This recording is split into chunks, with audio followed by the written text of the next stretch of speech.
Welcome back to Total Nonstop Impact Talk for Impact fans, right here on the YouTube and the Twitch and wherever you get your podcast audio worldwide, baby. To my left, your right, or my right, your. Anyways, Bill's here. Yes, J-Bone, another Impact edition in the books. The go home for Under Siege. It felt like we just did this for Rebellion with these monthly specials right around the corner. But Yes. they set up a lot. We'll go over the card and predictions at the end of the show, but they really set a lot up. This is another strong looking pay-per-view. Very quick for Impact Wrestling. It is. This is going to be a lot of fun. We got a lot to cover tonight. We are going to cover tonight's Impact. Tonight's Impact Wrestling. We're going to cover the preview. We're going to do that last. We're going to do that last tonight and give our thoughts on it, but we'll run down the added stuff to the card before we kick things off. But before even all that, that's not a match I was expecting. I'm just looking at the updated card, and what I thought was going to be on there is not. But what we're going to do first, before we dive into the updated card for Under Siege, we'll preview it last as far as our personal thoughts on it. Bill has an unboxing of sorts on some merch that he got over the last... When did you say you got this, Bill? Well, I got some merch at the show. These tapings. Okay. Yeah, when I walked out after the Monsters Ball main event, I picked all this up. I got most of it earlier in the night, but then I walked out with it. So I'll show that. Plus, I got something mailed to me. Did they have some Don West deals, Bill? Oh, they had Nate Bach, Mr. Explosion deals. Oh, Nate Bach. By the way, my Don is probably hard to see, but my Don Mine West should be here soon. Mine's been stuck at the distribution facility for a couple days. Oh, they need to get on that. Yeah, mine doesn't have too far to travel. Mine's down in Chi-Town, and that's just a hop, skip, and a jump away. Although they've shipped stuff before, like out to the Dakotas and back for some strange reason. What's in the box? All right, go ahead. All right, so we'll start off smaller for the throwback fans because we're going retro on this one, J-Bone. Uh-oh. It's the VHS, the double VHS of Slammiversary. Oh, nice. I didn't pick it up on the first go around. They only had this one that I saw. So I know it was sold out online. So picked it up. Got the VHS for the collection. Very cool. The double reminds me of my WrestleMania 4 double VHS that you would open it up and a big Andre the Giant popped out. Oh. That had to be a big tape. Now, next they had one of these as well. And it's the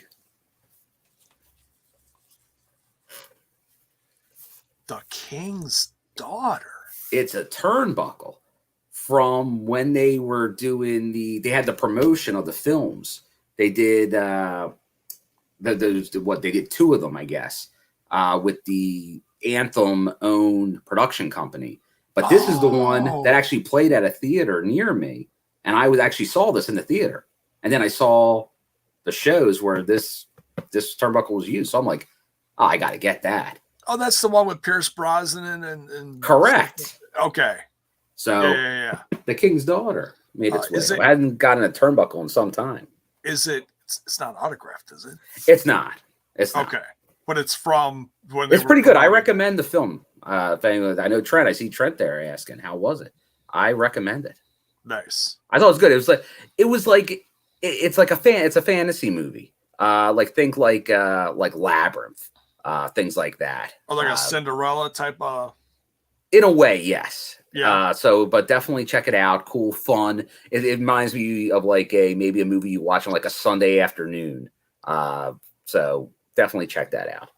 You'll have to watch and see. Like, I don't know if your area gets many of those Comic-Con type deal gimmick things, where people go to like sign, and you're gonna have to see if anyone from that movie is ever available for like a signing. Then you show up with the turnbuckle and get it signed, and I would throw him off. Show up with Pierce Brosnan and be like, "Yo, Pierce, sign this," and he'd be like, "What the hell is that?"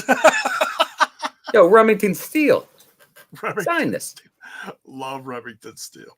All right. Then Trent, get your ass in here. If you're there, you go. Now here's something a little unique for everybody to see. Well, so far all your stuff's been pretty unique. I like unique.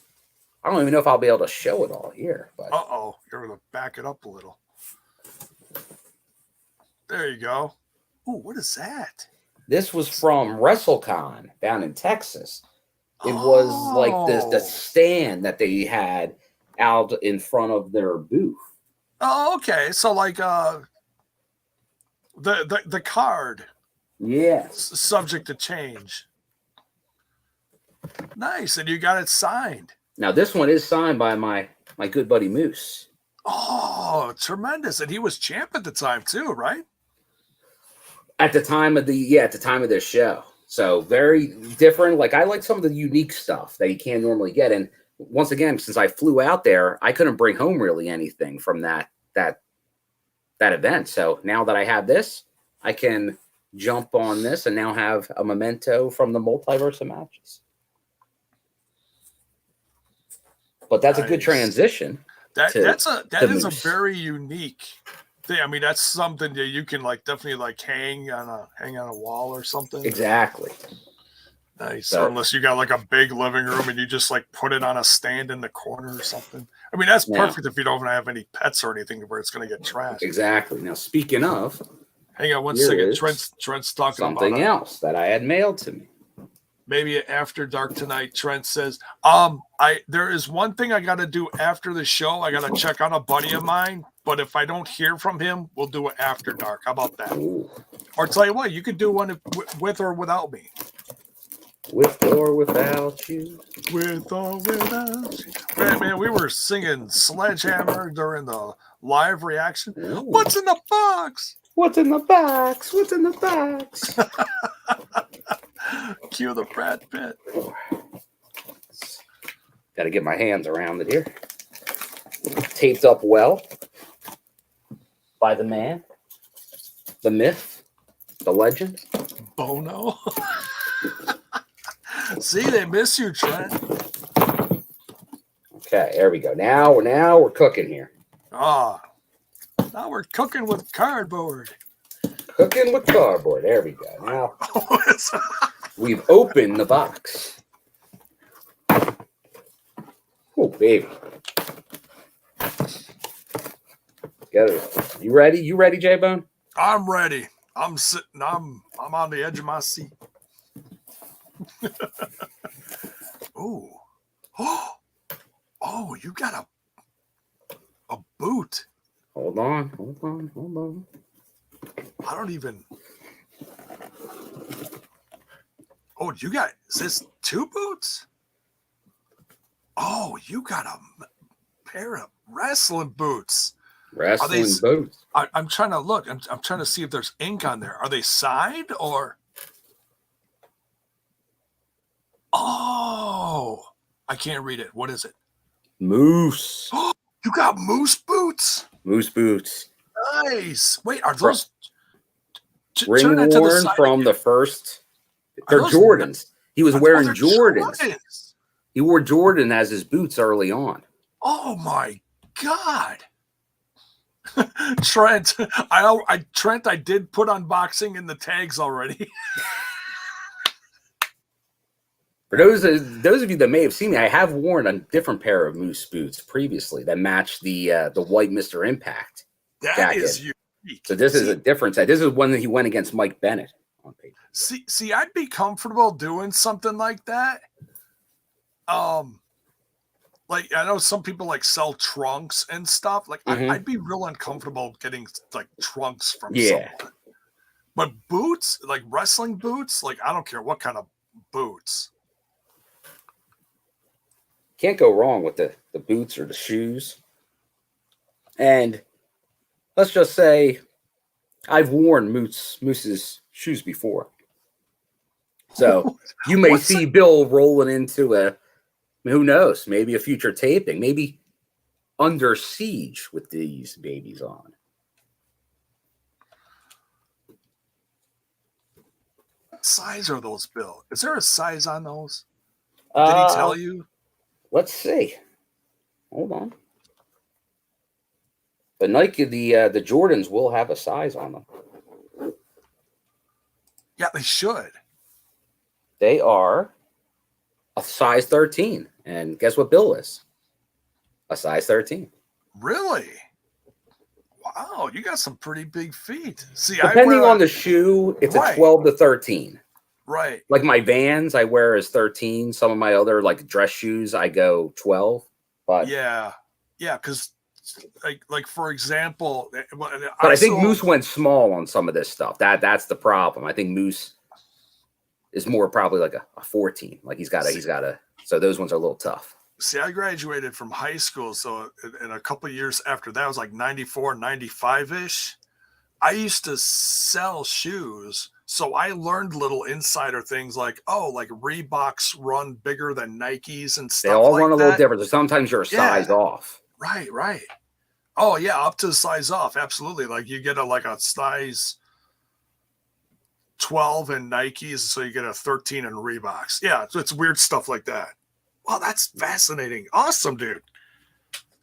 Pair of Nikes. Is that it for the Yes. No, I saved the best for J-Bone. What else could I pull out that would top that for tonight? No, that's a great finish. I'm just asking. Well, speaking of the finish, Swinger's Dungeon. How am I doing? Doing great, Daddy. LJ Bone Bundy, Trent says. Jay was a shoe salesman? We need stories. Tell you what, join the Patreon. Maybe I'll give you some J-Bone shoe salesman stories. Ooh, there's stories from these? Like you are, instead of Al Icky Bundy, you're Jay the Bone Man? Bone Man Bundy. Oh God. I'm gonna have to do some thinking. I really don't have many stories, but the connection of how I became a shoe salesman is kind of a story. So, but anyways, the Bundy of After Dark. Yes, Justin Miller. So yeah, that link is in the description. If you want to help support the podcast, After Darks are, I don't know what tier are they. Is that the $10 tier? I think so, but I'm not positive. I believe and just because we haven't done one in a while, maybe I'll just add all the tiers tonight because everybody gets After Dark if you're a there. You go. So get in while it's hot. There you go. You can. Well, you know what everyone can get now, J-Bone? Oh, what's that? Some J-Bone's news. Oh, Jiminy Christmas.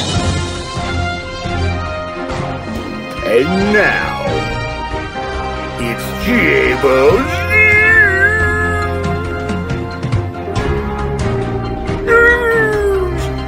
J-Bone's news coming to you right now live from the J-Bone Center. Searching for my fake wrestling news. Anna says that we're off the rails. Oh, just wait. It's been one of those days. All right, so we're gonna talk about some news, and because we're all about ruffling, a few feathers here and there, and not to intentionally piss off anyone, but yeah, we're gonna talk about some news from last night. And no, it's not promoting another show. No. Impact talent. It's always gets in the news. It's Impact stars. But yes, they were wrestling on another brand. And whether you like that brand or not, it's still big news. So we're going to talk about it. And because of, there is a reason to talk about it. I am the f***ing greatest. Of course. Now, let's talk about the first one. Or should we do ladies first? Should we do ladies first? You could do order of how it happened on the show, J-Bo. Okay, we'll do that. That's fine. So, for those of you who know, there's a story, an ongoing story right now, of how Wardlow has to go through all of these obstacles to get to MJF. If you don't know, Wardlow is a type of star who is very, say, like the next big thing, maybe. They're building him up as a star. They do a Wardlow chant similar to like Goldberg because he comes out with a bunch of security. He's handcuffed, but he does a power bomb like others compare him to Batista. So there's this story going on. He's got to go through all these people, obstacle after obstacle after obstacle that MJF puts in his way. Last night's obstacle, like, J-Bone, where's this going? Last night's obstacle was Morrissey. 7 feet tall, and you can't teach that. And what did not happen, J-Bo? They laughed, and they laughed, and they laughed, and they laughed. They did not laugh. They did not. I was so. I'll be honest. Look, I've been a big fan of this guy and his former tag team partner. Well, depending on where they're wrestling, of course, they're still tag team partners for a long time. And if you saw the promo that Morrissey cut, was that a week or two ago? About his journey and how far he's come as an individual. I'm so proud of him. Like, I don't care what stage he's on. The guy's come a long way. And yeah, did he lose to Wardlow? Yeah. But this is Wardlow's story on AEW, okay? So yeah, I get why some Impact fans would be upset if Morrissey lost on another show, but look, it's not about that. It's about the long-term storytelling with MJF and Wardlow. Morrissey was, I'll say, lucky enough to be a part of it. Think about the audience that AEW has compared to Impact Wrestling. And I'm not knocking Impact Wrestling. I'm just saying the numbers don't even compare. Am I right, Bill? Sadly. More eyes were on them last night. Yeah. But he also had a lot more eyes on him in the past when he was up north. Right. So if no one has been watching Impact Wrestling and now sees the condition of Morrissey, and Morrissey looks like a effing star now, man. He looks like $1 million. He really does. I'm so proud of him. He's come a long way. And now think of all the eyes that were on him last night and be like, oh, wow, Morrissey? Wait, he wrestles for Impact Wrestling? Oh, I love that guy back in the day. Boom. More views for Impact Wrestling. We'll see what it does. You know? Yeah, possibly. You could go with the comparable to the Mickey James Rumble, that whole situation, which I think most of the Impact faithful will say was good for the company. It helped. Right. It did bring some eyes. It did get some coverage. And maybe it works out the same way. And they used, obviously, Impact theme songs, the Tron. They tagged Impact, which WWE up north did not do. So they did do things like that. But obviously, there's been more of this going on between Impact and AEW in the past. So that's not totally surprising. The only thing, and I know if you were on the Discord, you probably heard me or a little bit on the reaction. I just had issues a little bit more with the finishes, but as soon as they were booked, they weren't surprising how this stuff happened. It's just, you kind of knew as soon as the booking happened how this would kind of play out, and it pretty much played out exactly how it was going to be described, that Like it would have been great for Wardlow and Morrissey to have a non-finish to make them both look strong, or some type of shenanigans or chicanery. But no, he had a fairly easy victory over Morrissey. Maybe Enzo comes in. No, well, I guess that is the thing of the match. There was dueling, we want Enzo, no, we don't chance. Oh, that was hilarious. That kind of took over. And that's on them because the promo because I was in Philly last week at the show, the promo cut was more Enzo. It was kind of the Enzo impression. So people were going to expect Enzo in some way. Right. But I wasn't thinking he was going to show up. But overall, I'm not, obviously where he is right now, he's not world champion, which we talked about could have happened with Morrissey. Right. So it's probably an been okay time if this is going to happen. The only thing is, just like I'm going to talk about regarding the other one, because of what happened in that match, Morrissey is not a world title contender right now in Impact. I just don't think you can quickly now, after what happened there, he can't be. Once again, you're looking at probably a 2 to 3 month window before seriously to consider that. So obviously we know he's doing the program with Brian Myers. I don't know what is Morrissey's next direction and what we'll see happen. Is he going to do more with Jordan Grace or do something else? But right now we'll kind of see what happens. But you can always build up. We've seen that happen many times. Josh Alexander lost in seconds to Moose. Shenanigans. Yeah. But he did. So you can always build someone back up, but it just can't be immediate. And that's kind of where we are with this one. So this isn't my with the two, I'm more okay with this than like a couple months ago where Morrissey was being shot, where I thought he could be world champion very soon. That slowed. And maybe they knew this was coming, and that's why it slowed down. So I'm not totally have any issues with this.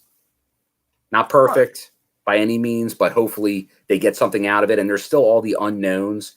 Is this going to work out, the AEW people coming to Slammiversary, all these other things that we're not aware of? And if that pays off, then obviously these things can be worth it.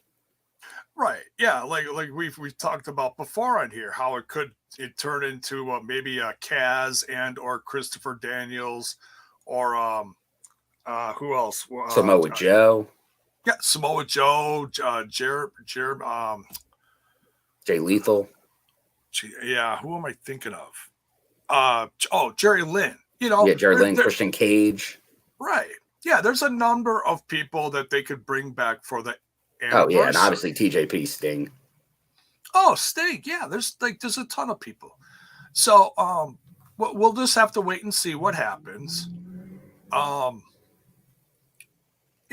right. So that was one thing that happened last night. There also was the unification. Now, I missed this, and Paul here is mentioning it. Can you confirm this comment by JR? Said, I wonder if Morrissey is here for a payday or a job interview. Oh, I didn't catch that. If that was a throwaway, but I can't confirm it because I didn't hear it. But if he did say that, like those are like the things that I think really got under everyone's skin during the previous relationship, like the commercials, the knocking commercials that I believe Anthem also had problems with at one point. So if that kind of comment was made, I'm not a fan of that. Yeah, well, I'll say this. Whenever Callis, we love Callis. He's a great manager, heel type, even when he was with, Kenny and all that stuff. Whenever he would join them on commentary, they were just outright like, there's a way to put over a heel, like, oh man, why are you, but then there was just like straight nastiness that they would be towards him, and it was like, oh dude, it doesn't look good at all. But anyways, memories from another time.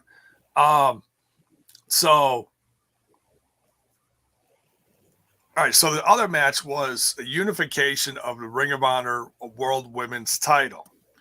You had the interim champ, which there was, some talk about that. I don't recognize interim champions. Right. And then, well, if anything, if you don't like the term, you can call her a number one contender. I'll agree to that. Right.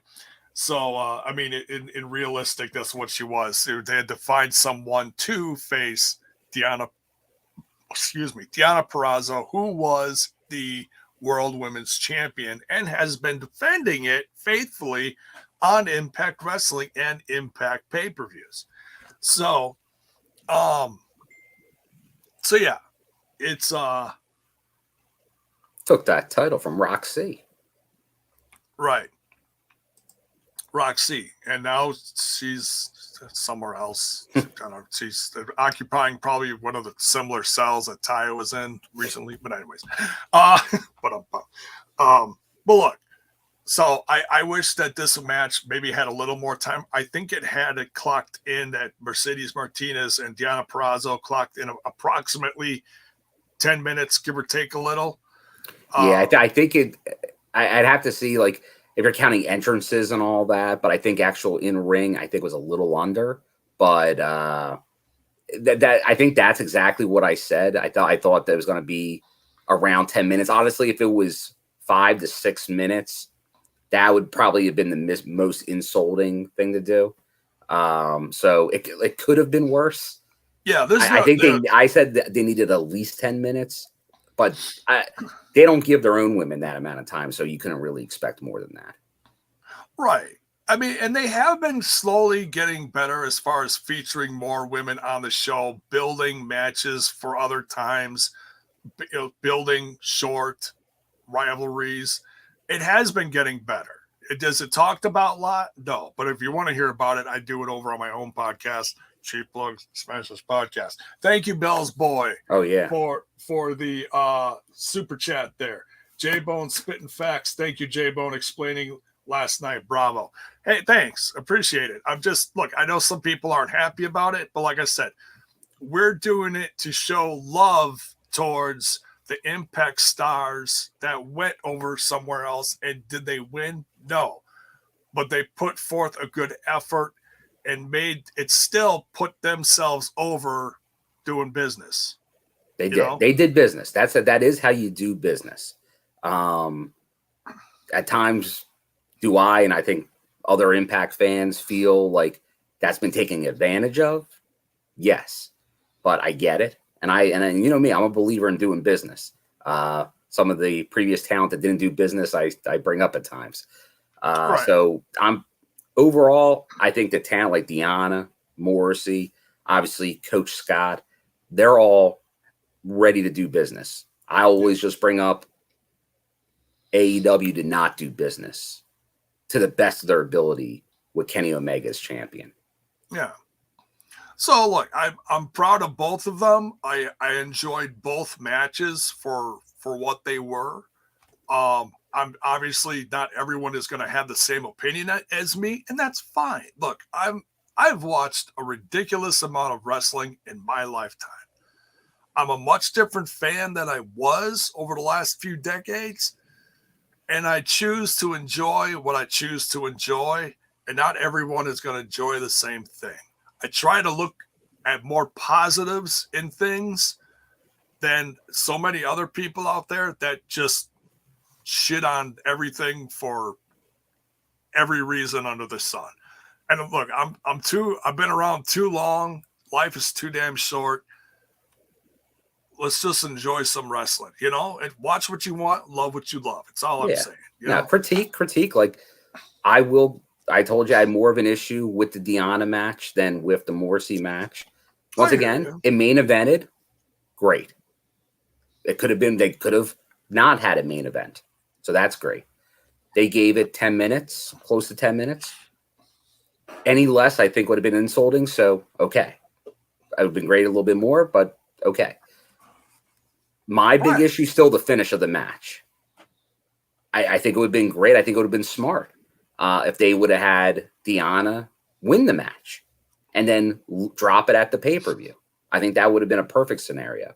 And then knowing that she was not going to be champion long term. That just doesn't make sense. So that would have been great, but it didn't happen because it would have been more like the Kenny coming to the Impact. But that would have been great. It didn't happen.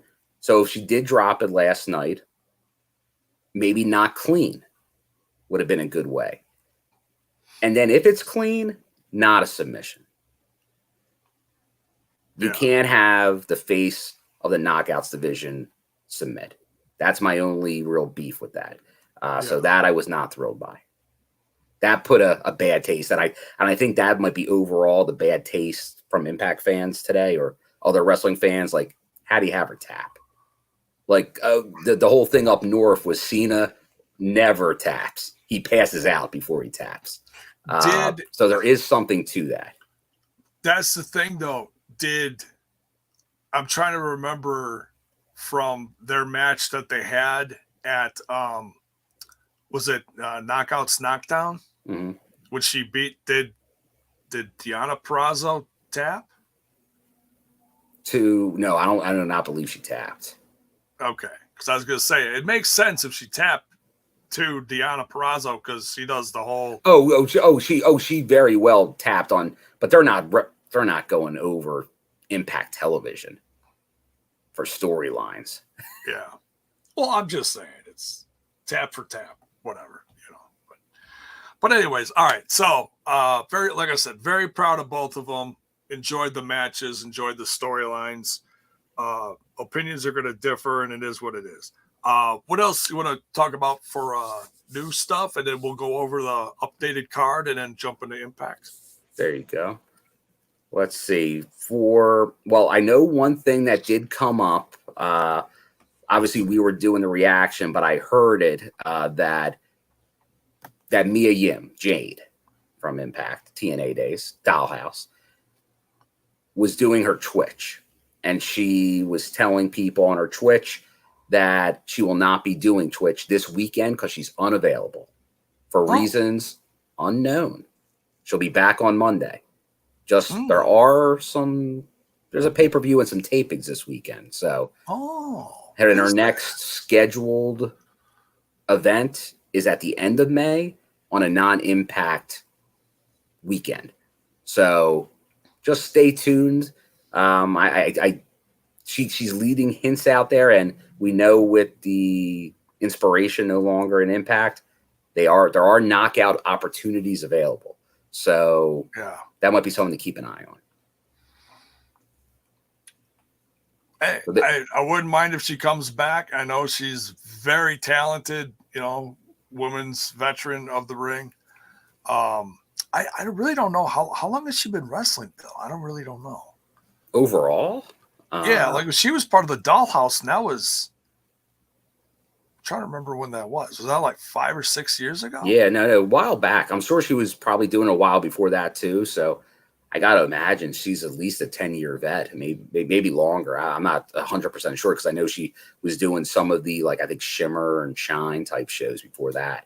But yeah, she's been around a while, but once again, another veteran in that division is not hurt. But I think they're also looking at, like they've done with Gisele Shaw, and find like some people you're not thinking of, going a little more outside the box. Yeah. So, someone dropped in the chat the NXT releases. I don't really want to talk about NXT releases. I know that someone who was released did drop a very Impact Wrestling-esque promo on their Twitter box.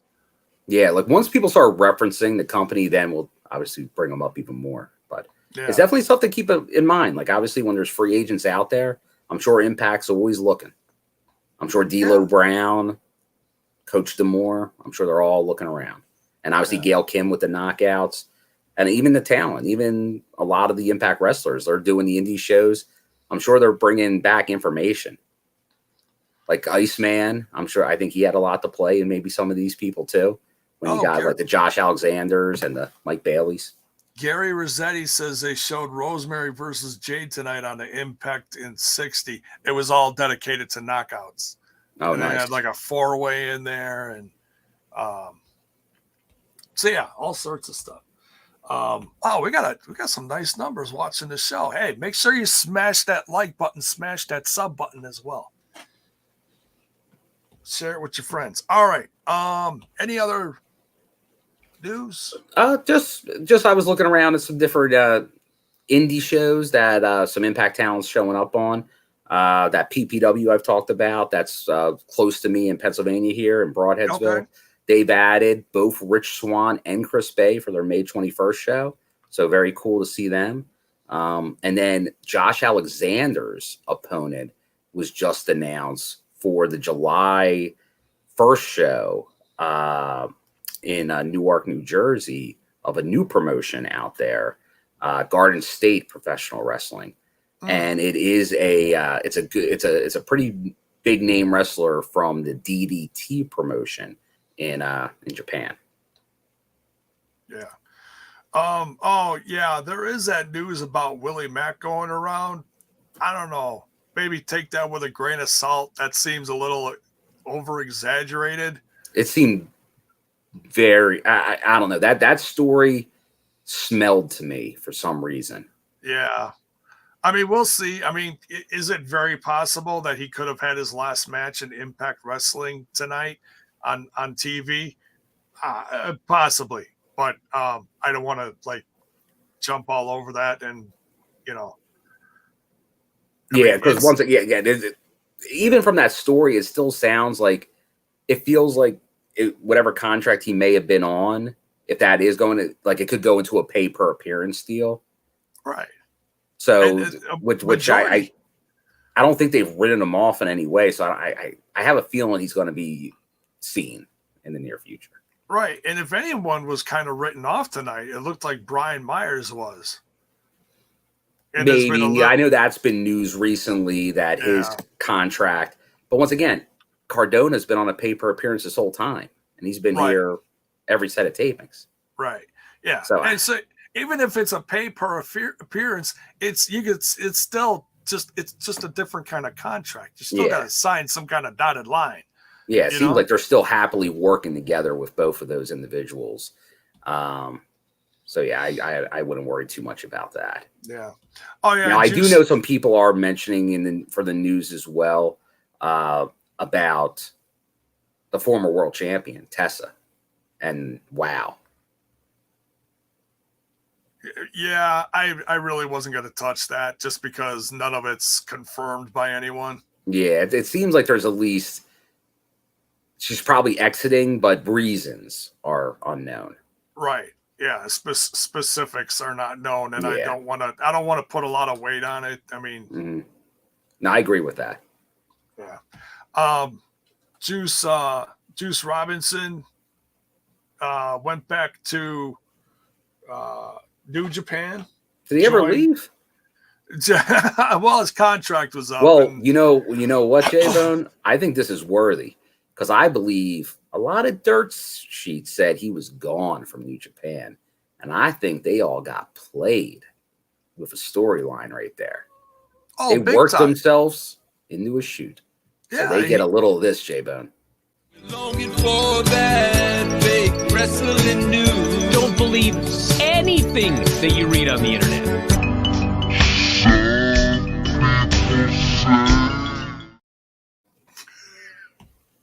It's so disturbing. It's delicious. Right. It's and he said in interviews, "Oh yeah, I just don't feel like wrestling anymore." Blah blah blah blah blah blah blah. It's like when you have no social media to like put stuff out on, and he doesn't, as far as I know. You can do whatever you want. You can say whatever you want. Keep it kayfabe, Danny. Hell yeah. Do whatever. So, does it mean that we could possibly get him back in for a trek in Impact Wrestling under the Bullet Club banner? Hey, that'd be great. I'd love to see it. It feels likely. Because I think that wasn't a lie. I know when all that was coming out, you could tell he really likes being in Impact. Yeah. So I think he's definitely going to return as part of this storyline. Yeah. We'll have to wait and see. Hello, Oreo. It's just jumping around the room, around my office. All right. So I think that's pretty much it for news, right? Yeah, I would say so. Yeah. So, Slowpoke. Am I the only one who didn't realize it was Thursday? Hey, better late than never, brother. Well, Welcome. hey, and it's not Thursday. It's Thursday. Oh, Thursday.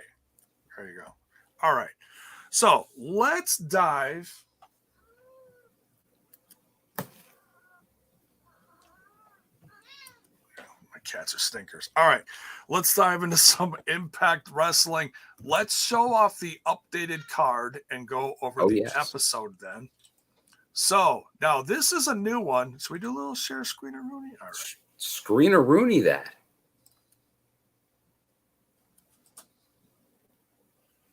Tab. Share. Here we go. This is new. This is not one I was expecting. I was expecting Rich Swann to be in a different match, but I'm not complaining. We're getting Rich Swann versus Laredo Kid on the countdown to Under Siege. It's a nice match for the kickoff show. Right. Not complaining. Get the crowd hot. You got a former world champ, former X Division champ against Laredo Kid. It's going to be hot. No, that's a good one, and that's will likely build to the match we kind of got during that segment tonight on the show. But that'll be a good one. I assume that will kick off, and then the other match I believe is Madison Rain versus Gisele Shaw on the pre-show. Right. So once again, another loaded card. See, I was expecting Rich Swann versus Matt Cardona for his DMC title. Yeah, the question I guess for that will be, will that be a DMC match that airs like on the YouTube, or that they maybe they'll tape maybe during this show, maybe before Under Siege starts, they might tape that match. Maybe. Or will tapings. Or the tapings. Well, that could obviously be Thursday. That'd be a great one for TV. Who knows? Yeah. But nonetheless, I'm expecting that one. All right. Next, the other countdown to Under Siege is Madison Rain with Tennille Dashwood versus Gisele Shaw. So just a singles match, no titles or nothing. And then here's another updated one, X Division title on the line. The rematch. Yes, it is. Yeah, Trey Miguel getting his rematch in. Looking a little devilish here. Spider Trey. So yeah, Spider Trey. He was definitely rocking all black tonight. Hey, maybe his gear at Under Siege will be like Venom Spider-Man or something. You know, like black Spider-Man style. Yeah. Man in Black. Could be. Ace Austin defending his X Division title. Ooh, and this is a TJB. Great point with what we were talking about in the news segment. Because you got a team against Gisele Shaw. Lady Frost, not sure if she's ready to come back yet. But could it be a debut? The partner with Shaw in that match, maybe Jade. Ooh, that'd be great for tapings. Have her show up at the pay-per-view and then show up at the tapings for a match. Get some nice buzz during the pre-show on YouTube for the pay-per-view that night. Yeah, definitely. All right, so next we got a rematch here from the multiverse of matches where we saw Speedball score a victory over Alex Shelley. Well, now we got the rematch. Mike Bailey is facing Alex Shelley again. And there's some bad blood between these two right now. Yeah. It's I wouldn't say one of them is like more heelish than the other, but I know Alex Shelley was kind of shooting his mouth off at the end of the match. He wasn't exactly happy about the loss. Yeah. You know? And I know we just were talking about the Ace Austin rematch. We talked about this, I guess this was just on the Patreon dinner the other day. But yes, Ace Austin, well, they announced his actual opponent for the Block A of the Best of the Super Juniors tournament. Yeah. I believe it is Ace Austin versus a former member of the roster here in Impact Wrestling. And that's the Bone Soldier himself, Ishii. Oh, man. And that should be a fantastic match. That should be a banger. All right, so then we're going to continue with Under Siege here. We got Steve Maclin versus Chris Sabin. Chris Sabin definitely wanting a piece of Steve Maclin. Steve Maclin's, I mean, yeah, he took a L tonight on the show, but still, he's been having a great showing as of late. Yeah, this one could go either way because it feels like Maclin keeps almost getting there with the next level of this push he's getting. But then Chris Sabin always surprises me. Every time I think somebody else is going over Chris Sabin gets the win and shocks the world. And he could do when he shocked Moose. Jay White. It's unbelievable the wins this guy can pile up. But that's why we hail Sabin. Yeah, the diehards still do. Well, I'll give my pick later. Knockouts world title. Tasha Steelz defending against Spooky Havoc. Who will have the crowd behind her, I'm sure, because this is like a home game for her. It is. It is. She's from this area. The diehards will be out that night. This is going to be fun. We got a 10-man tag, 5-on-5. Bullet Club versus Honor No More. Honor No More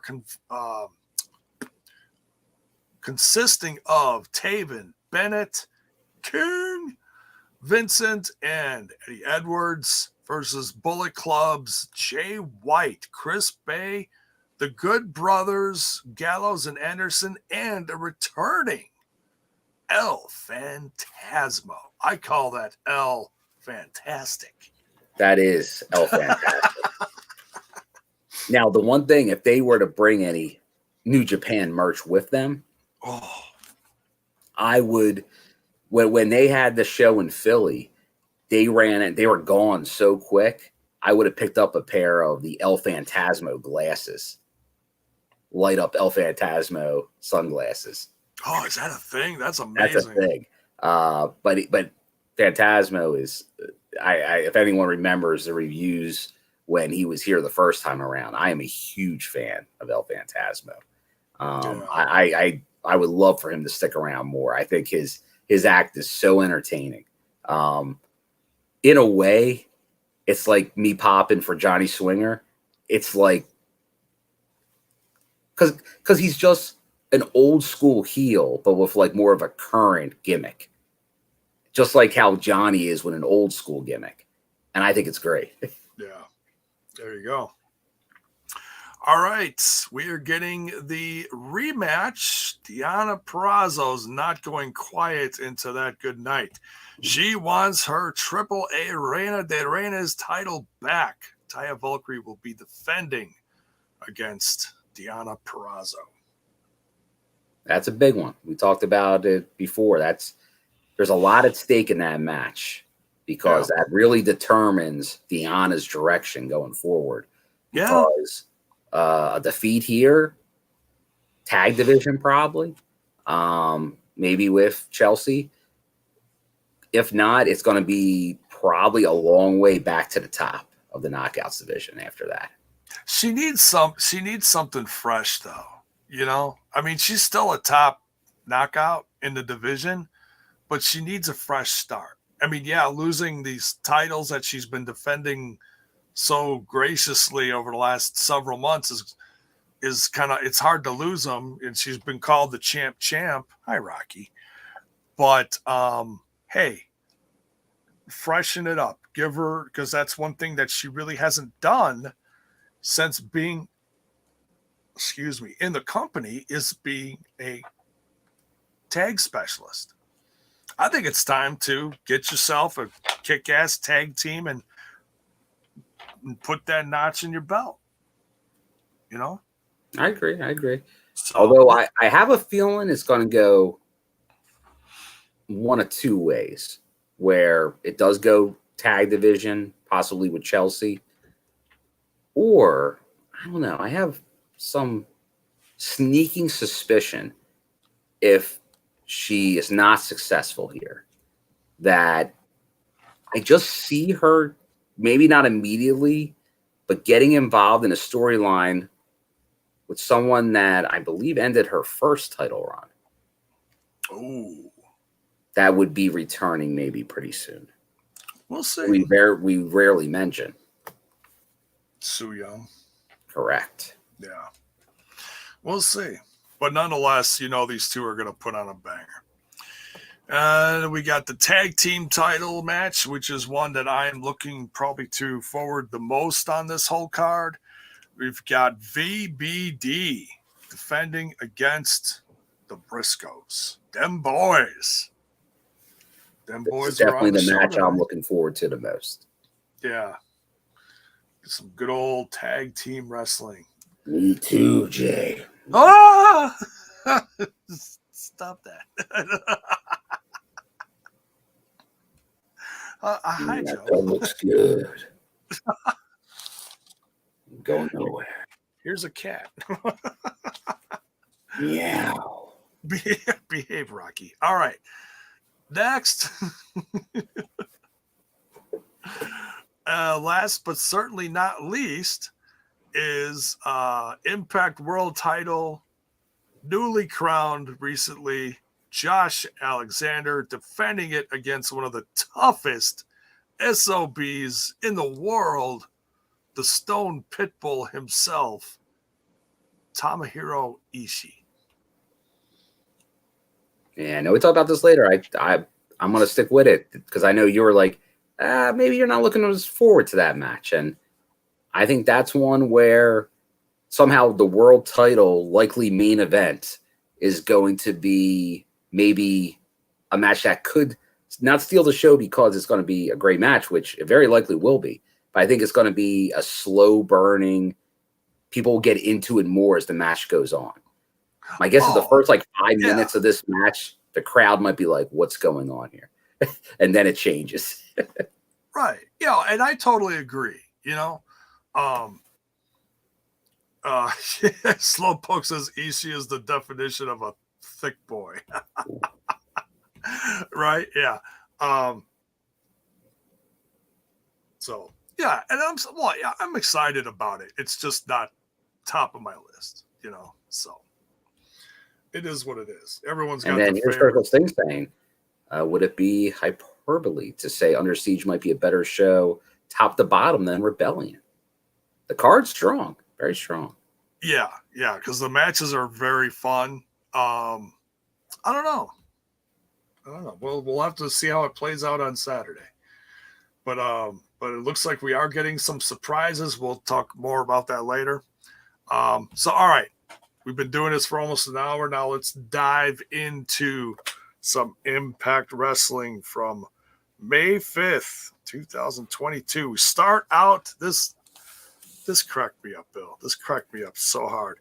So we got Tom Hannafin talking about how these guys have been locked up for 24 hours. PCO and JONAH without light, without food, without water. How? I'm like, is this how you treat your employees? What is wrong with you? I'm sorry. I would just listening to Tom and don't get me wrong, I love Tom Hannafin, but he was so dramatic. He's like, without light, without food, without water, and then all of a sudden you hear the pounding on the door, and you hear JONAH. He was selling. He was selling us. He was bringing us in. I loved it. Tom was doing a great job. With me laughing, please don't take it that I didn't love it. I absolutely loved it. Just you got to giggle a little at PCO, because he's a character. He's an absolute character. I love him. I think some other people like him more than I do, but I love him. So so that leads us into the episode, and we start out hot here match wise. We got a tables match advertised recently. It's Morrissey versus Myers, and of course you couldn't have a table match like this with one half of the major players without having some shenanigans. Oh, definitely shenanigans with those guys. What'd you think of this one? And all the people involved in it talk about it. Yeah, this lot going on here, obviously. Tables match, though. We've been seeing the tease for the tables over weeks now. And then that obviously had Rebellion with the tag team gauntlet. So seeing him finally go through that table, because I know I was at there. I had his table, the Brian Myers table, in front of me for at least one of those shows.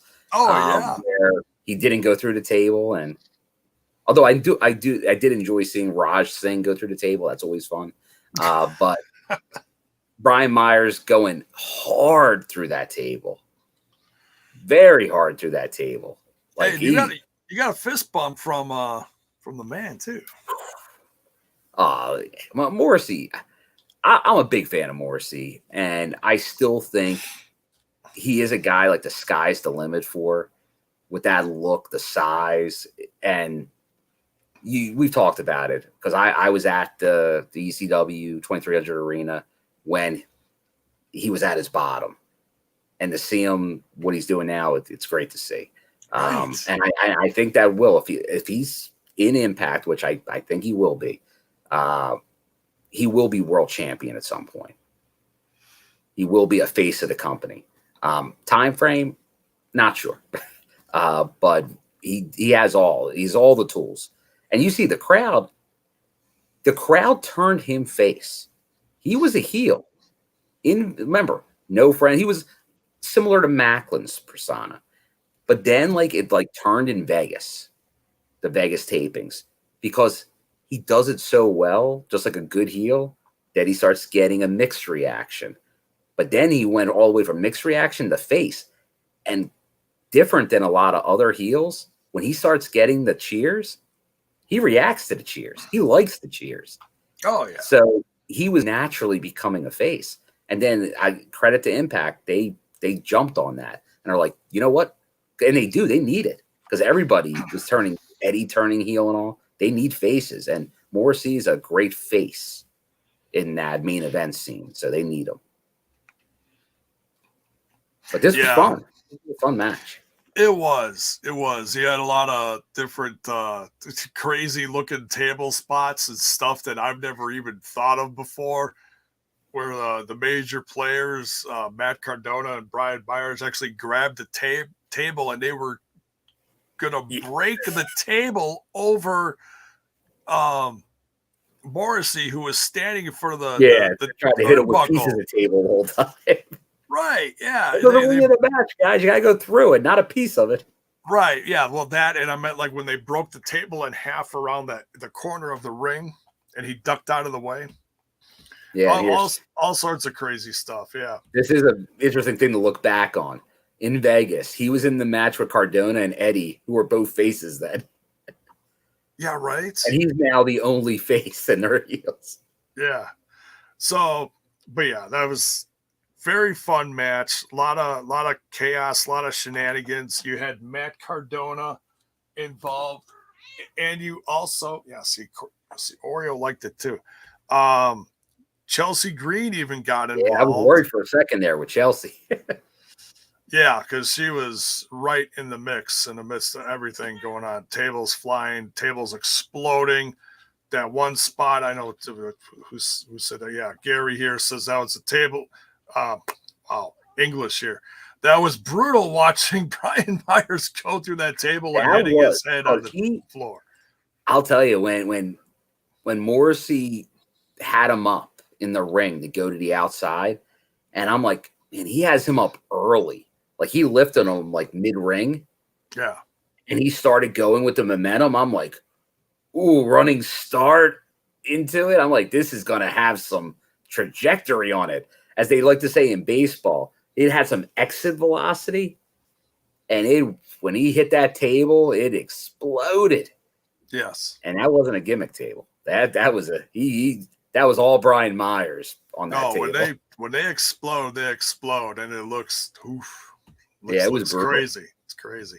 Yeah, Stick Mama Pump was in there too. She actually chased Chelsea Green She did. She got Chelsea out of there. Yeah, she chased her out of the arena. Yes. Great to see her. we'll probably see that rivalry continue. I wouldn't mind seeing some kind of match between those two. I don't know how healthy Chelsea Green really is, so I don't want to assume either way. But nonetheless, we'll see what happens. It's just great that we get a lot of different knockouts on the show. It's great to see. But yeah, so Morrissey wins, and is this the last we're going to see of Myers? We'll have to wait and see. Not assuming anything. Contracts are a funny thing nowadays in professional wrestling. Remember, folks, it's the business. Next, we got Gia Miller backstage with Swan and Mack, and they're talking about the match they got coming up later.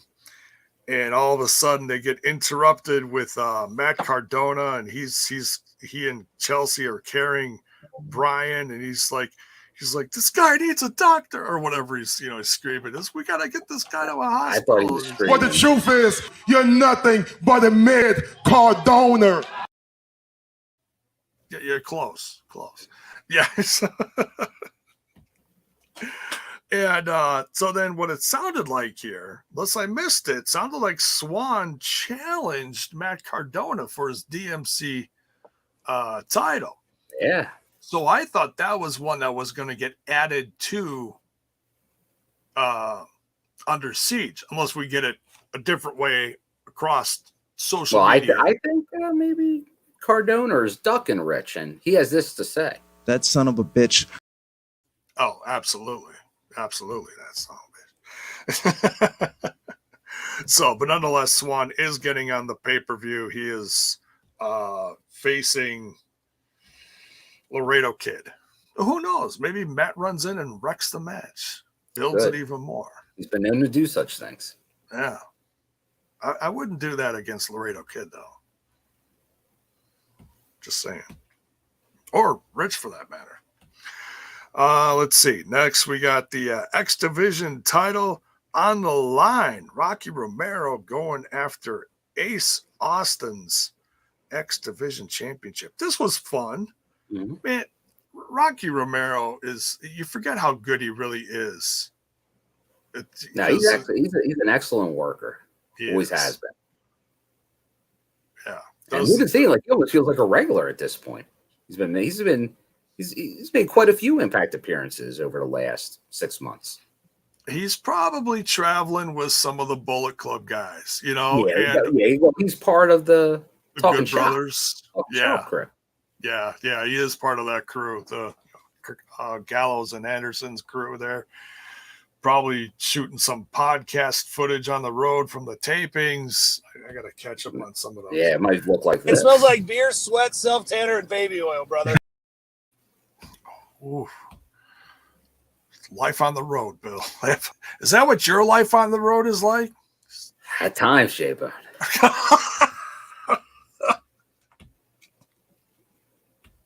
Play that one more time.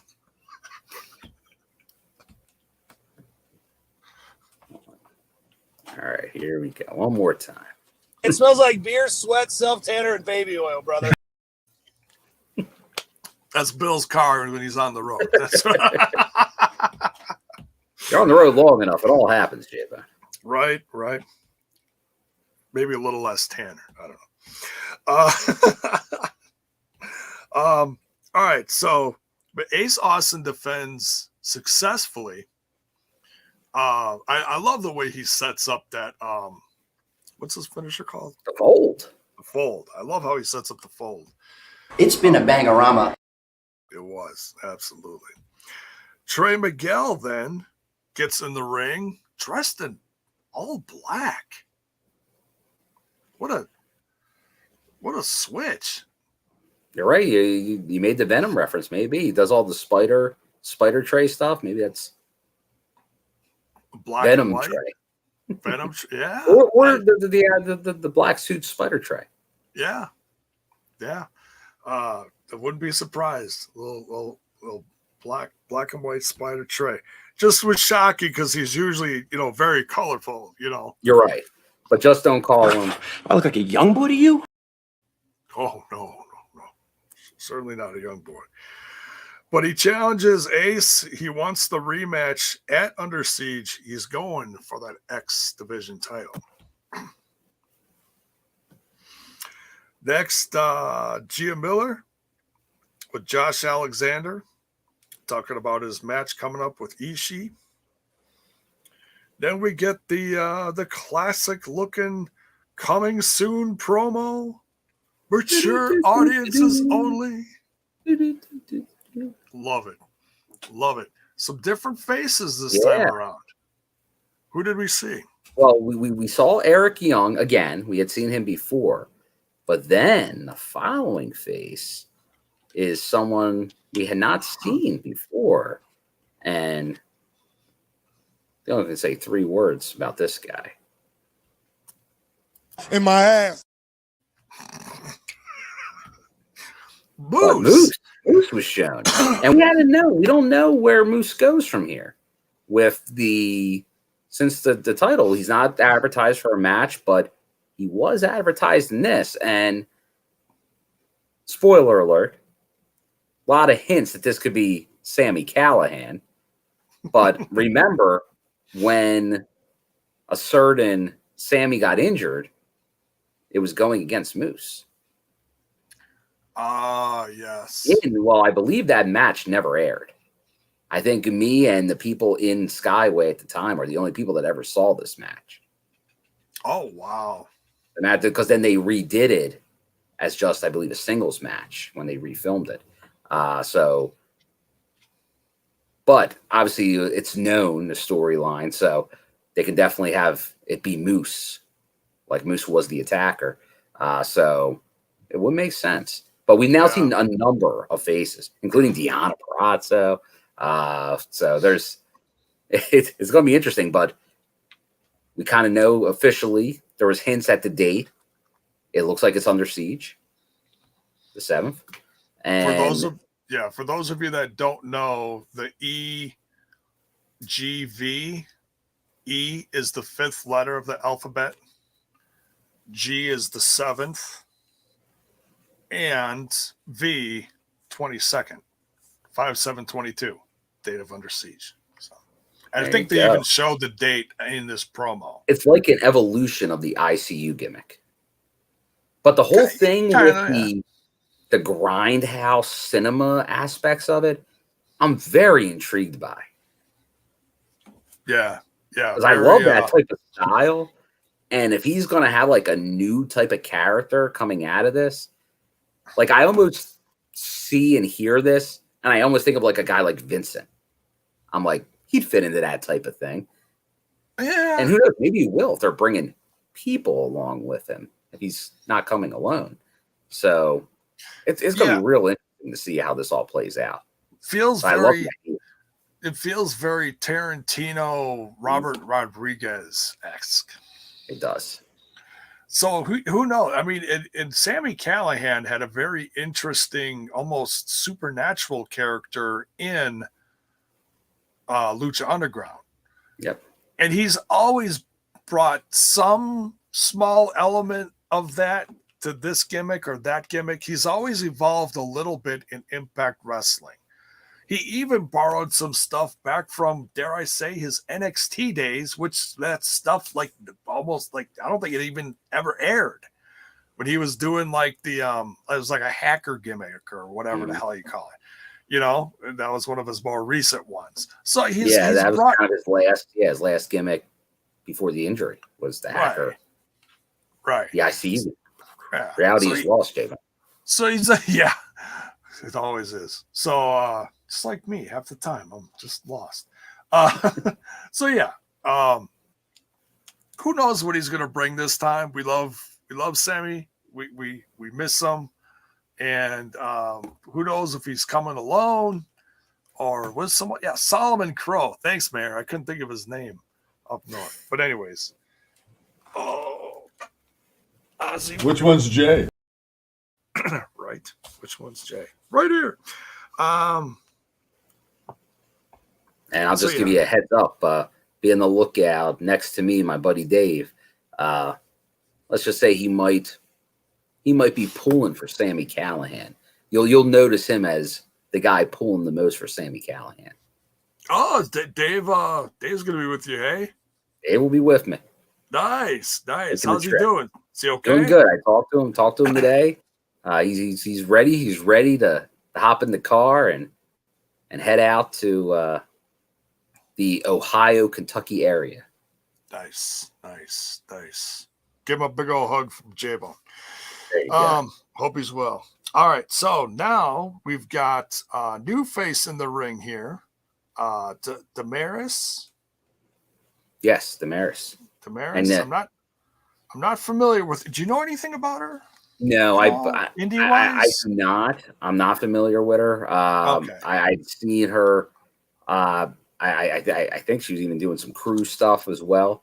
But I'm sure indie wrestler probably more up in New York, maybe a little more northern based.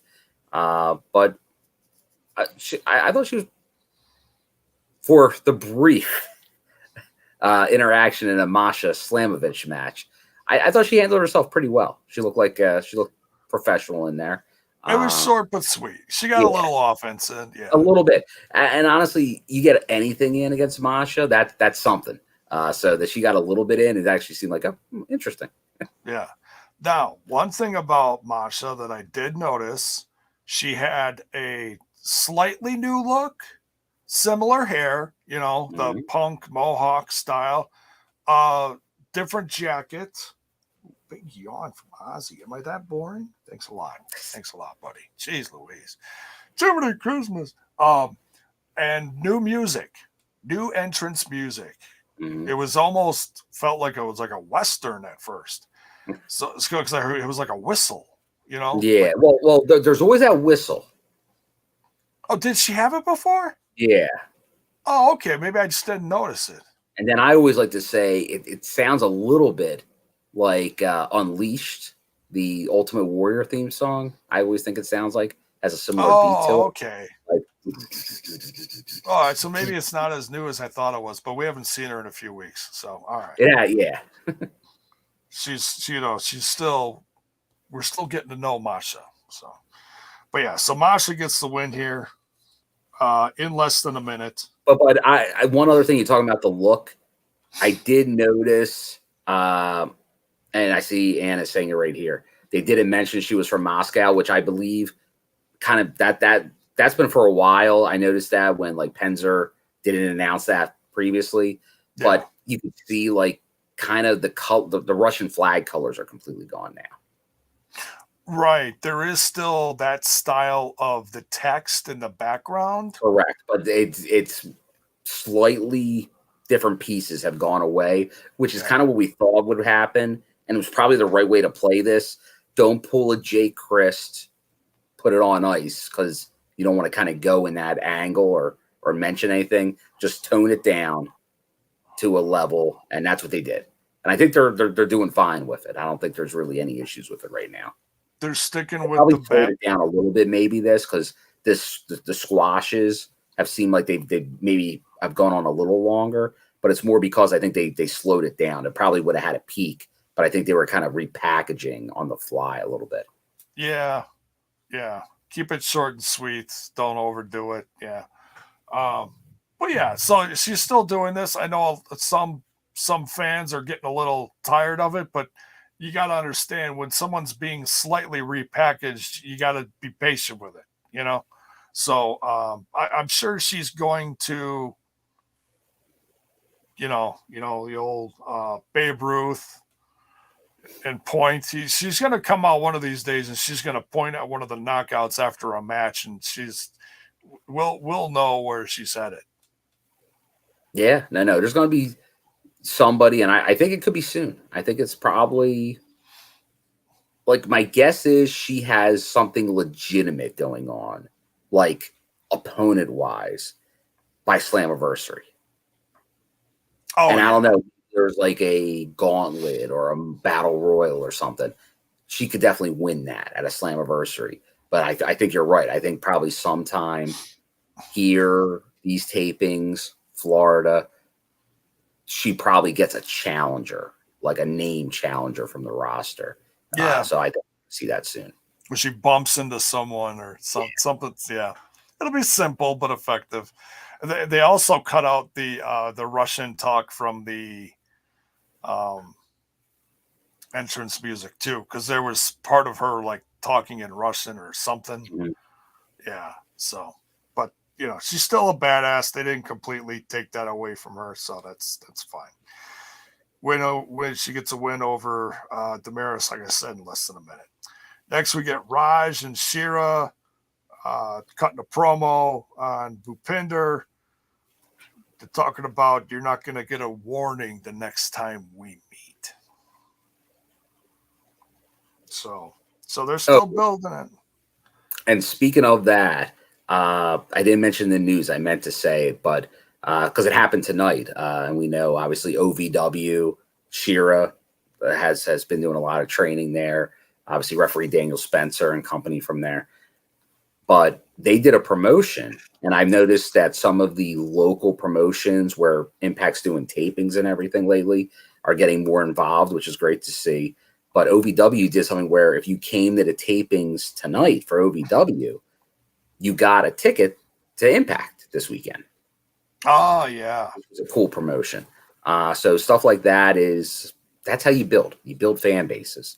That's why we always talk about it when it was Don and Scott, and we heard from Johnny Bravo. They're like winning one fan at a time. It's the long game with Impact. Obviously, there's fans like us that have been around a long time, but there are plenty of new fans. I know a lot of people in the chat. Like a lot of them aren't 20-year people here. Some of them aren't 10-year people. Some of them aren't 5. Some of them might be this year, last year, 3 years ago. That's fine. Right. So they're just looking for something different. Exactly. And that's what Impact's always been. That's changed over the years of how it's different. But to me, I think I've always said I still was at the tail end of territory wrestling, I feel. And this is what it feels like in a lot of ways. So that's why I gravitated. But it's the underdog, too. I like underdogs. And Impact is an underdog of wrestling. Yeah. It's fun to see them do it because I know at times it can feel like Impact has always been like TNA was always the guy, the redheaded stepchild, the getting beat up by everybody, the made fun of promotion. There you go. Badge of honor. Take it. Yeah. Look who's around and all these companies that are not around. Yeah, that's true. Yeah. WCW. See ya. ECW. My home promotion for many years. Gone. There's only a few that last. And this is one of them. So yeah. Definitely did. All right, next we got promo from the Briscoes talking about there's 2 days, Bill. 2 days left till they get to face VBD for those tag team championships. And then VBD just cuts them off right there. Almost a little bit of transition. A little bit of ICU gimmick infringement there, Bill. Yeah. And then so VBD is just telling Briscoes like, you guys are brothers because you have to be brothers. It's like, we're brothers by choice. And there's Joe. Who's gonna win, Joe? We're not my brother Boone, but us. By design. You like my smile? Yeah, I like your stash even more. It's a great stash. Best stash in the biz. My cat's terrified. Stop that. Haunt your dreams. So it's the stuff that nightmares are made of. So yeah, I'm definitely looking forward to this weekend. Now it's gonna be good. I'm looking forward to it. We'll say who we think's gonna happen, but that's one regardless. I think everybody's gonna enjoy that one. Is that true? Mayor says that Sunday, May Day, moms get to see tapings for free since it's Mother's Day. Mm. Is that Hey. I didn't hear about that. I didn't hear about that one, but if they do, that's. Oh, there we go. Justin apologized for that smile comment from earlier. Joe, Joe accepts it. It'll still haunt you. Right. Oh man. So yeah, can't wait for that. Next we got Chris Bay and Jay White representing Bullet Club versus Rich Swann and Willie Mack. I know Mack's been in the news a little lately. I say for now, take it with a grain of salt. We'll see what happens. Yeah, like I said, there were some details in that story that seem highly suspect, so I wouldn't get too far into that. Like, I'm sure there maybe, if there is like little pebbles of truth there, it's probably that whatever his deal was, it is running out. But we've seen them go to pay per appearance or then do a new deal all the time. Obviously Mack's been around a while here in Impact now.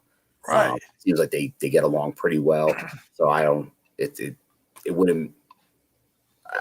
I don't really see him leaving unless they find a new direction or he wants a new direction.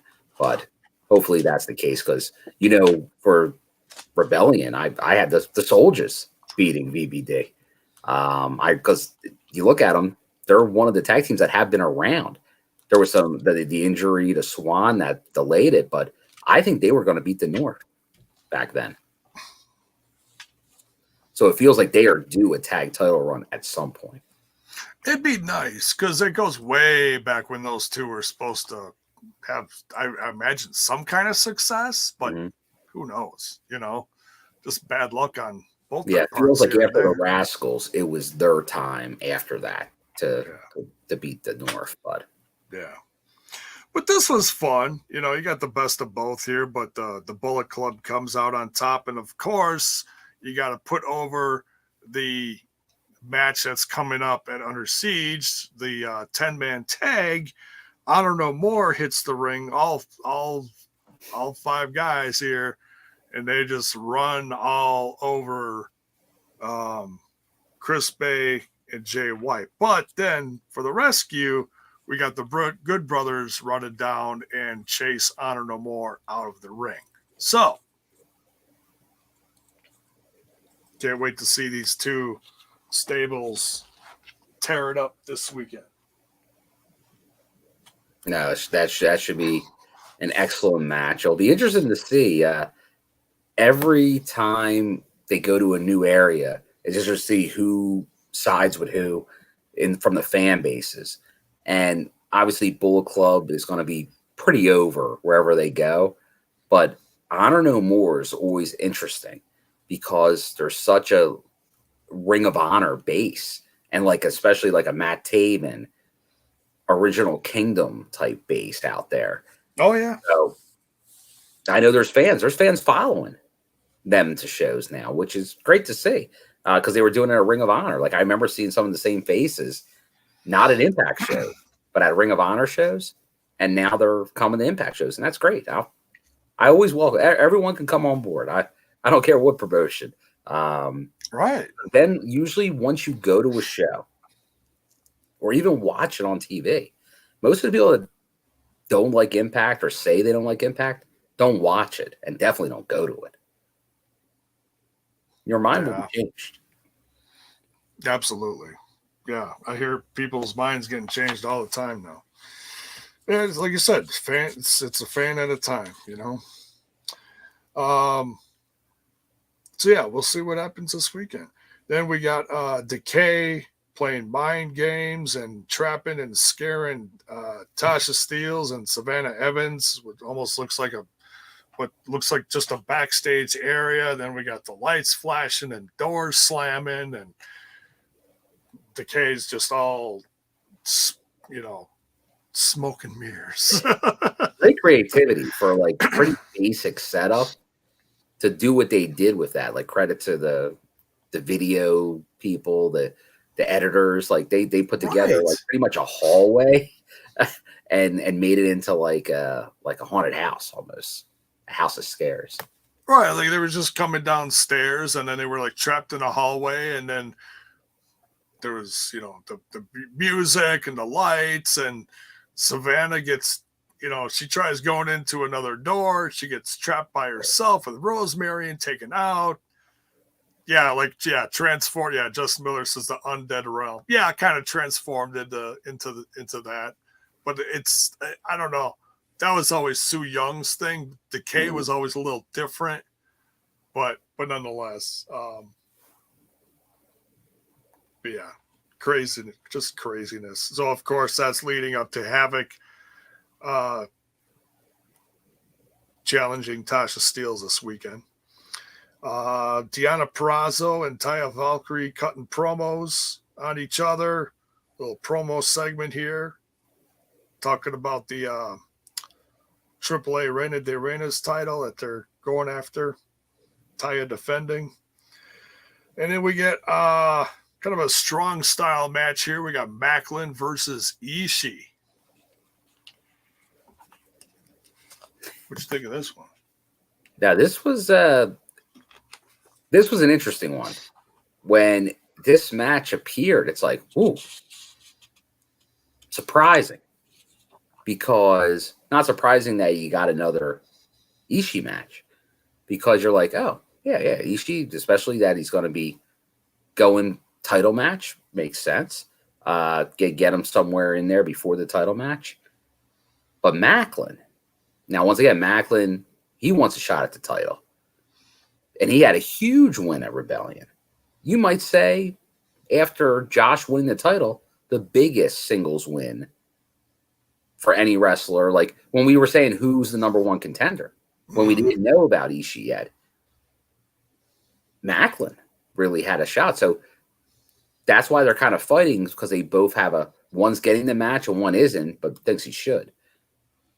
But if once again, you have this thing where now you're booking yourself into a corner where Ishii has to win the match to go into the pay-per-view. If not, it's like, then maybe if he were to lose, Maclin gets entered in 3-way, which would have been something to see. But now Maclin obviously does not win this match. So where does now Maclin go? Is that just a little blip and Maclin keeps on going?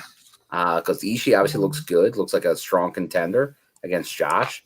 But I'm probably, after this match, I'm probably more interested to see what Macklin's response is. Oh, he's definitely not going to be quiet about this in the long run. Tag him and bag him, J-Bo. Tag him and bag him. Yeah. So, my cat's tail's going all over the place. Just clicking on stuff. Thanks a lot, Ozzy. All right. So what's next here? But yeah, Ishii gets the win. Great match, though. They both look tremendous. Both two guys, both about the same size, similar styles, a little more of a strong style match. Yeah, because I always say the Maclin's very stiff in there, and so that's obviously a strong style. So it did make sense to have them kind of face each other with that style, like an Eddie also does that style. But no, they were going good back and forth, and like I said, I think the thing with Ishii matches where we saw Eddie in the multiverse a little bit here, and I think what we're definitely going to see at the pay-per-view is a little bit of a slower pace, something that builds up over the course of the match.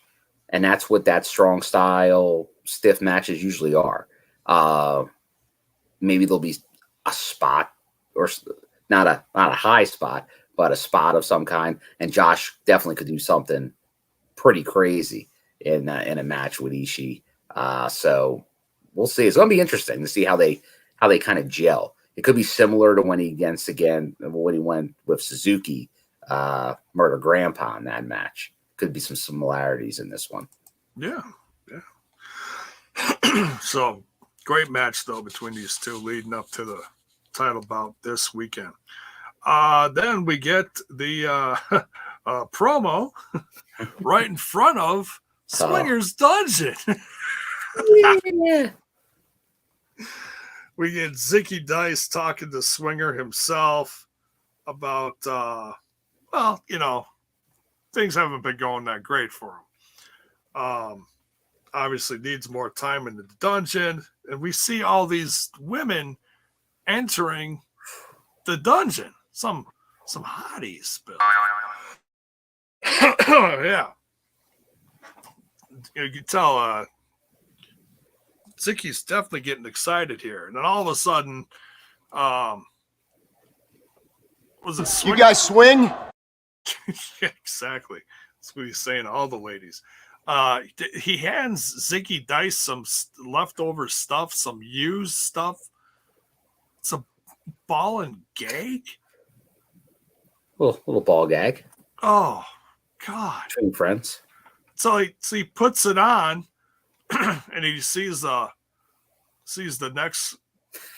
Maybe there's some future knockouts in there. I don't know. We'll see what happens in the dungeon. But one of them. Way to work on his finishing move. Oh yeah. That's right. Yeah, he was talking about trying to finish. Wait, what are we talking about here? Is this going to turn into filled with the double entendres? Yeah, is this going to turn into too hot for Twitch? Yeah, it's going to be a Bluetooth thing. I don't know.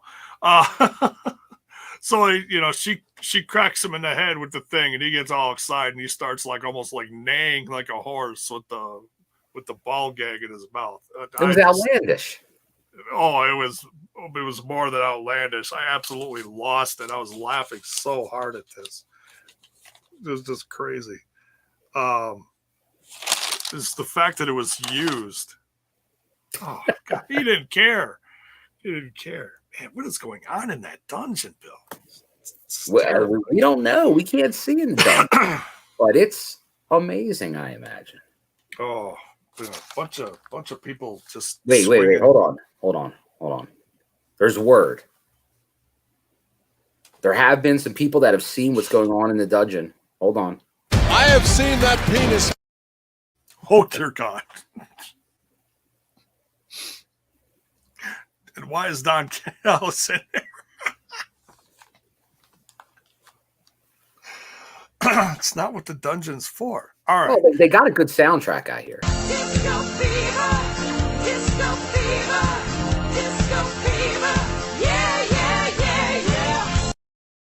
That's right, folks. We're pulling out all the gimmicks. Oh, Justin Miller with the super chat.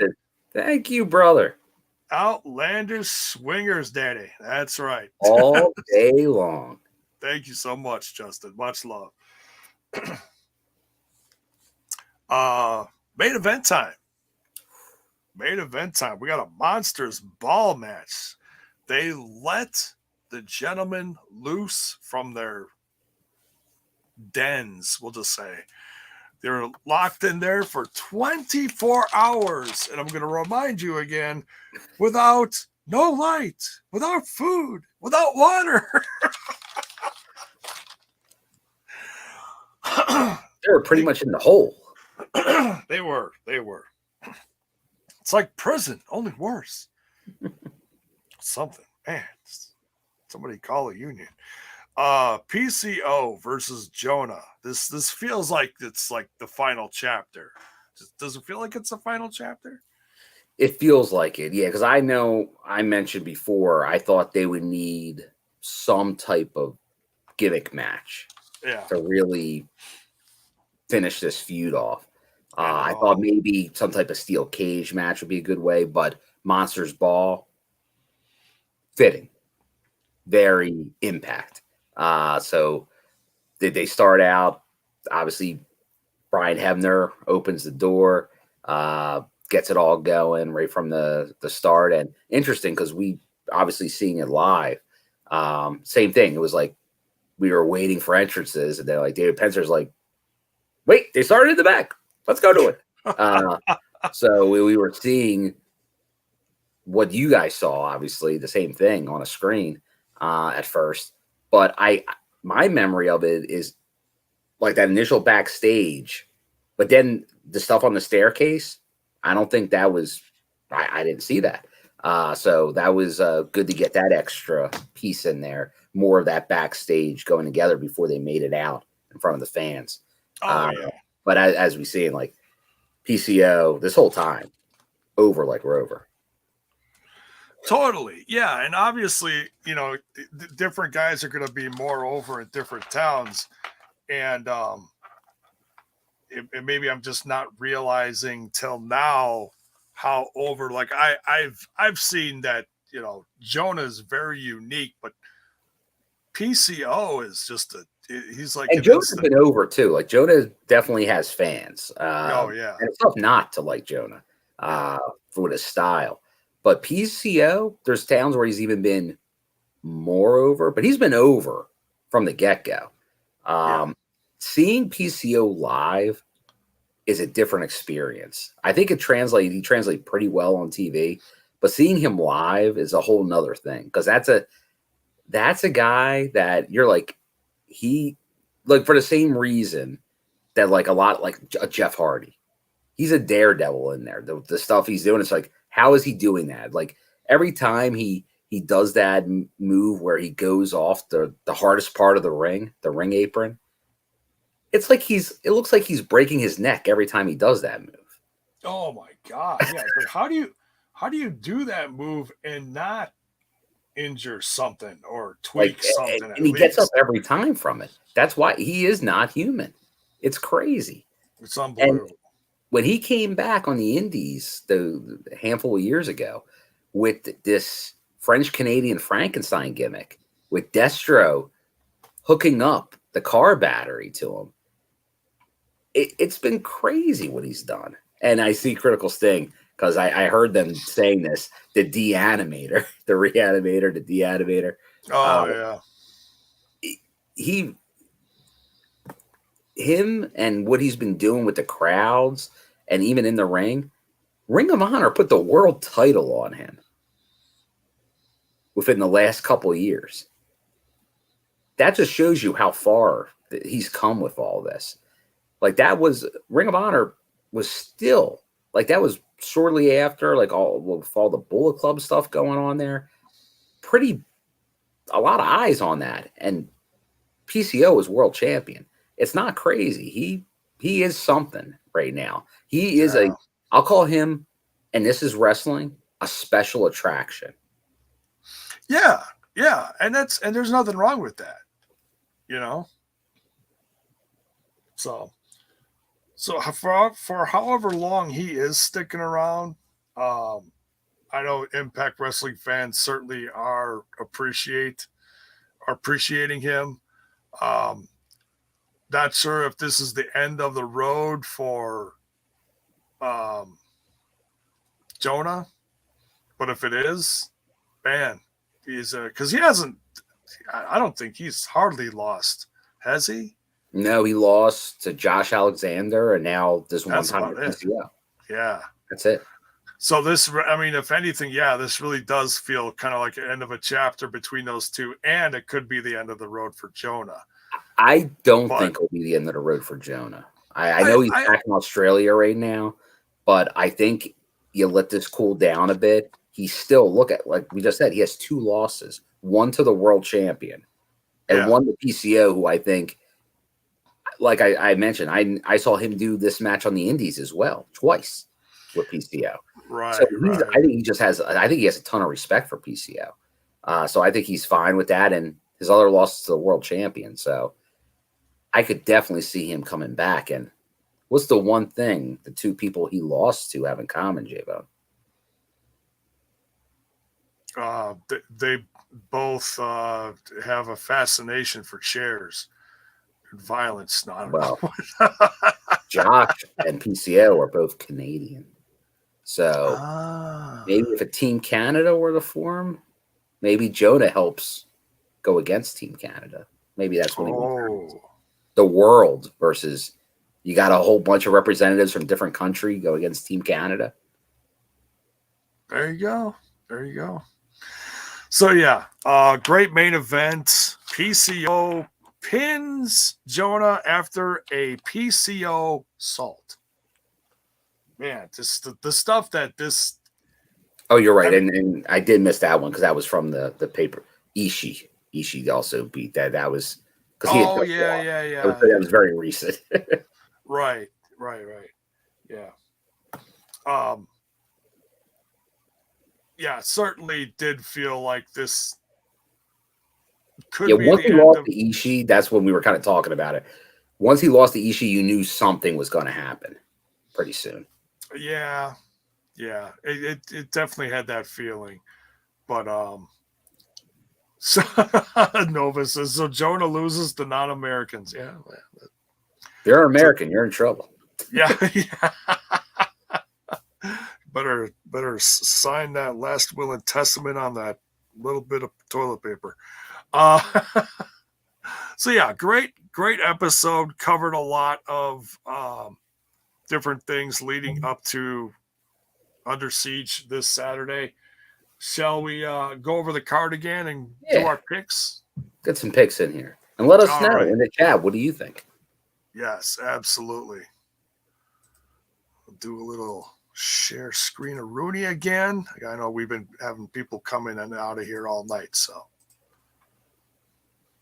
we don't need audio. All right. We'll start out at the bottom and go to the top. Oop, too far. All right. Based on setup, I wonder if the main, well, we'll get to it. The last match, I wonder if that is the main event, which would be interesting if it is. Are you talking about Josh versus Ishii? I don't think that was the top one listed. I think it was Briscoe's VBD, wasn't it? No, it's Josh versus Ishii. Oh, okay, maybe just looked like that. The screen may have delayed. Let me refresh. Oops. Let me refresh the page and check here, just to double check. Yeah, okay. That's at the top. Okay.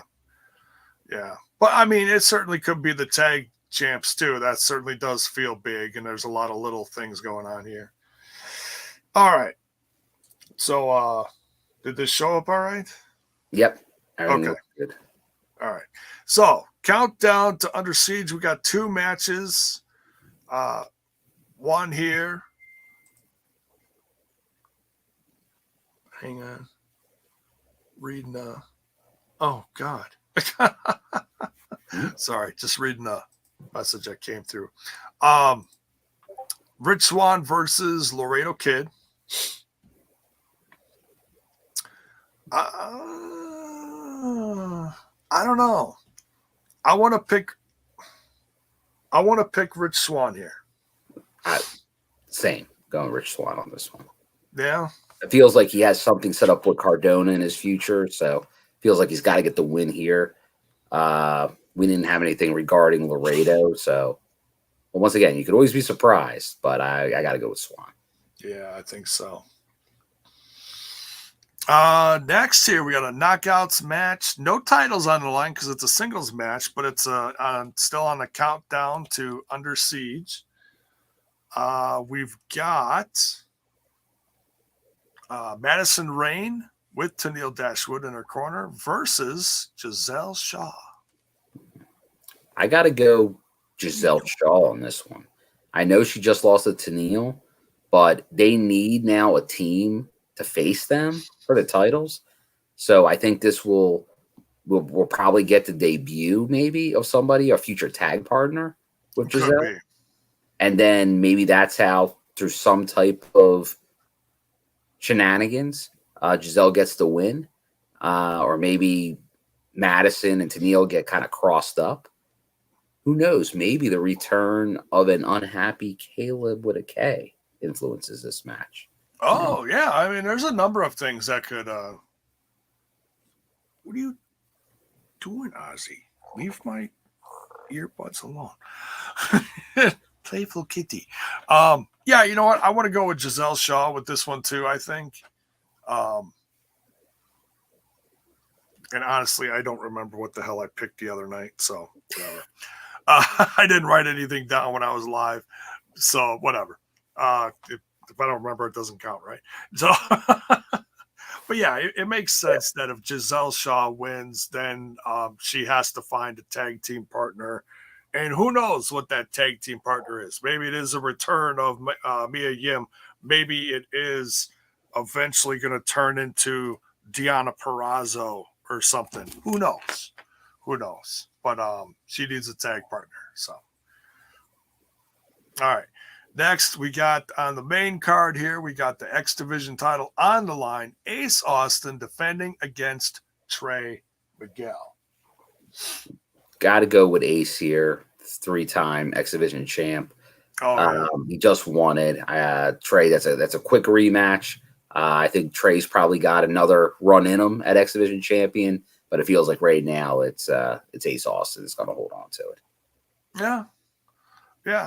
I'm rooting for Ace too in this one, I think. But I tell you what, I can't wait to see Trey Miguel's gear because I love the whole spray painting, Spider Trey gimmick stuff that he's doing here. So we'll see what he shows up looking like. But nonetheless, here's an interesting one. Like Nova with Ace retains, but Trey turns heel. It could.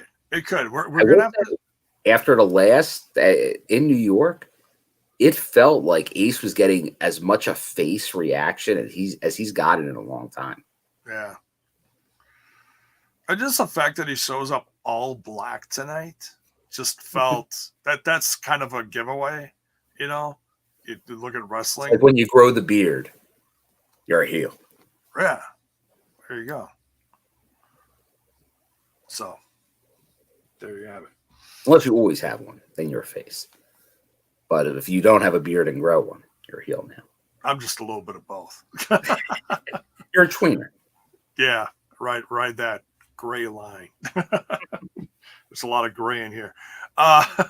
Next, we got another rematch of sorts here. We got Mike Bailey versus Alex Shelley. They faced off at Multiverse of Matches. Bailey had a win. Yeah, but Alex Shelley, not too happy about that. Yeah, not too happy. So, getting a rematch here. I'm gonna go with Alex Shelley. Gets a little veteran revenge on trying to teach Mike Bailey a little respect in the ring. Maybe Mike Bailey's getting a little too cocky. Well, too big for the britches. Yeah. I could see that this definitely feels like one where Shelley could win. Because like Bailey, we saw he was recently pinned in that 6-man tag match. So he definitely could lose this one. But I feel like they're still real high on Mike Bailey. And somehow he's going to have to get into something with Ace again. Unless something else happens here to get him maybe more in a tag feud or something with the Guns with Bailey. But I think Bailey does win this. I think he does get the win. And I thought their match may have been the match of the weekend in Texas. Oh, so yeah. Definitely one of the best ones. This one as well. I know little mention maybe Kushida. I definitely could see Kushida at some point. I'll tell you what, man, if you throw Kushida into something going on here with Shelley and then maybe Bailey and Sabin, like a new dynamic, the machine guns are but the time splitters, Sabin and Bailey, I wouldn't mind a nice little feud like that. That'd be interesting. Yeah, I like the change in that. Yeah, who knows how many new faces we're going to see turn up. But I'm not going to be, we know Sammy's returning, but, exactly to what extent, who's going to show up and do what, we don't know. We don't have a clue. All right, so who are you picking here? I'm going to pick Mike Bailey. You're picking Mike again. Okay, I'm going to pick Alex. Difference, I think. It is. I think it is. Yeah, it's okay. It's all right. Sometimes these shows are easy to pick. Sometimes you just don't get any of them right. And you're like, well, the ones that you think are easy to pick, that's when it's like, oh, I got them all wrong. Right. You never know. We get another bit of a grudge match of sorts here, a little bit. Steve Maclin versus Chris Sabin. Whoa, Trent. I was waiting for the after dark. I'll see you.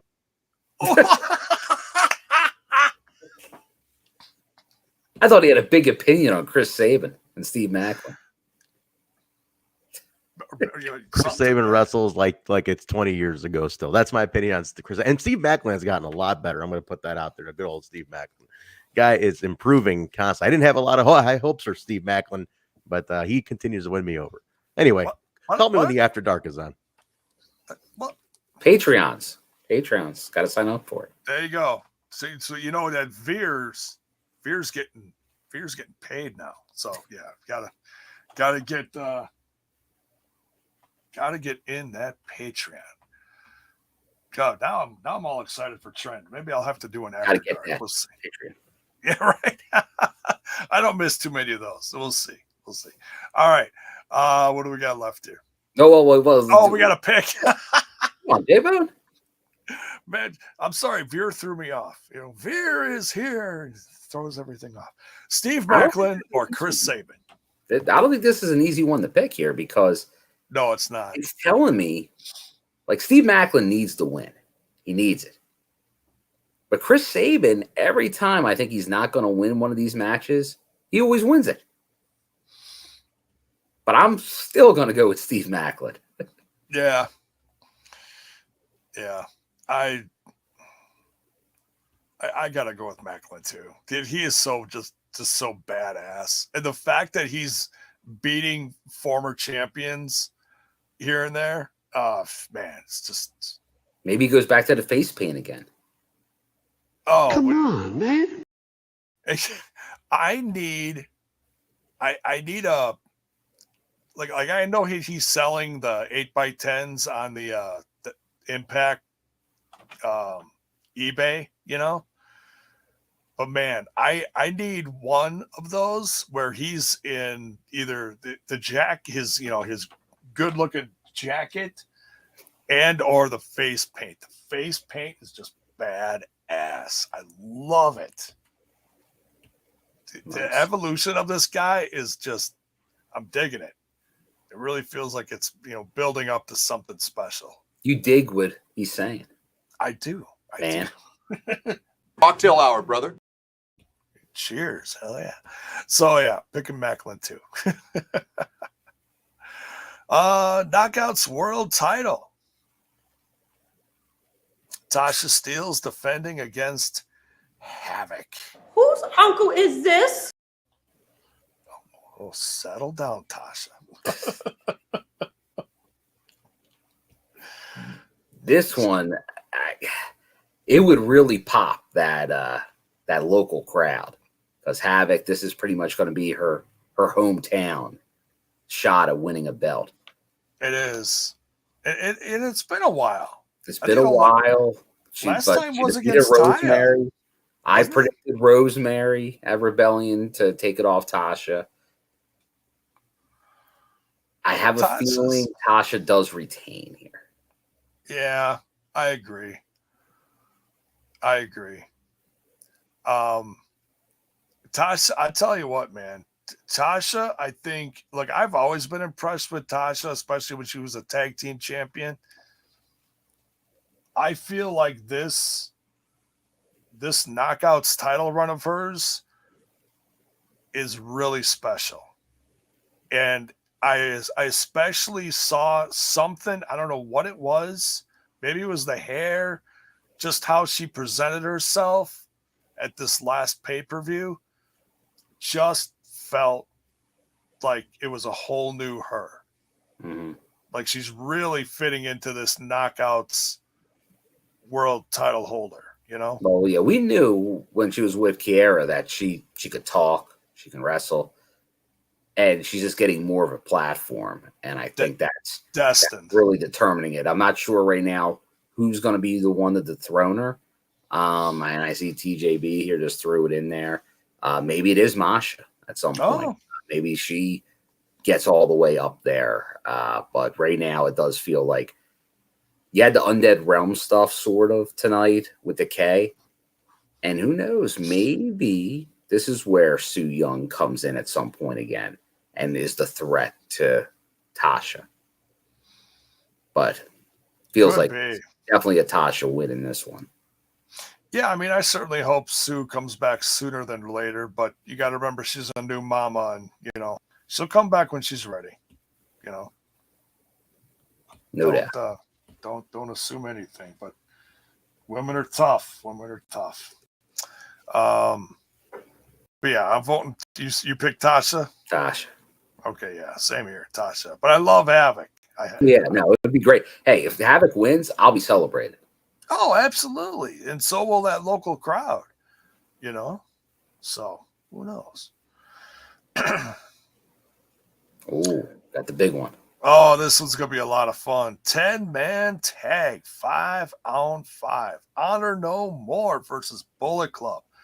So we got Honor No More's Eddie Edwards, Vincent, Kenny King, King, Mike Bennett, and Taven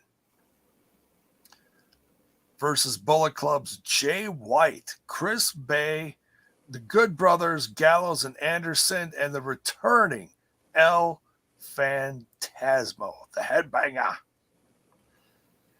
This is tough, dude. It is. It feels like Honor No More. They've been getting a little more momentum, but they still feel like they need a win here, Honor No More. But Bullet Club with El Phantasmo back in the fold, and a lot of plans, I feel, with Bullet Club going in for the next through Slammiversary. Bullet Club has to come out on top here. Yeah. Yeah, I feel like they do. It's tough because I feel like Honor No More has certainly lost more than they won, but they won some significant ones. Yeah, they win the big ones. Yeah. When they have to.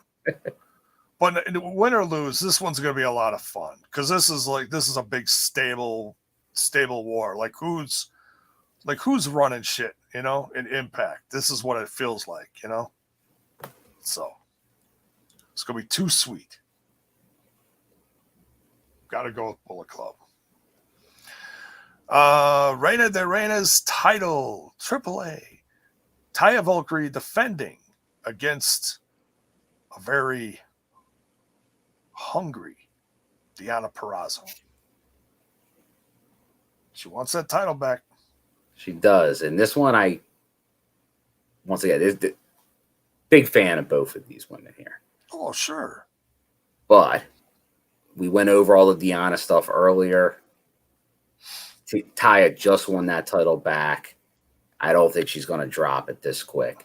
I'd be very surprised if Taya does not win this match.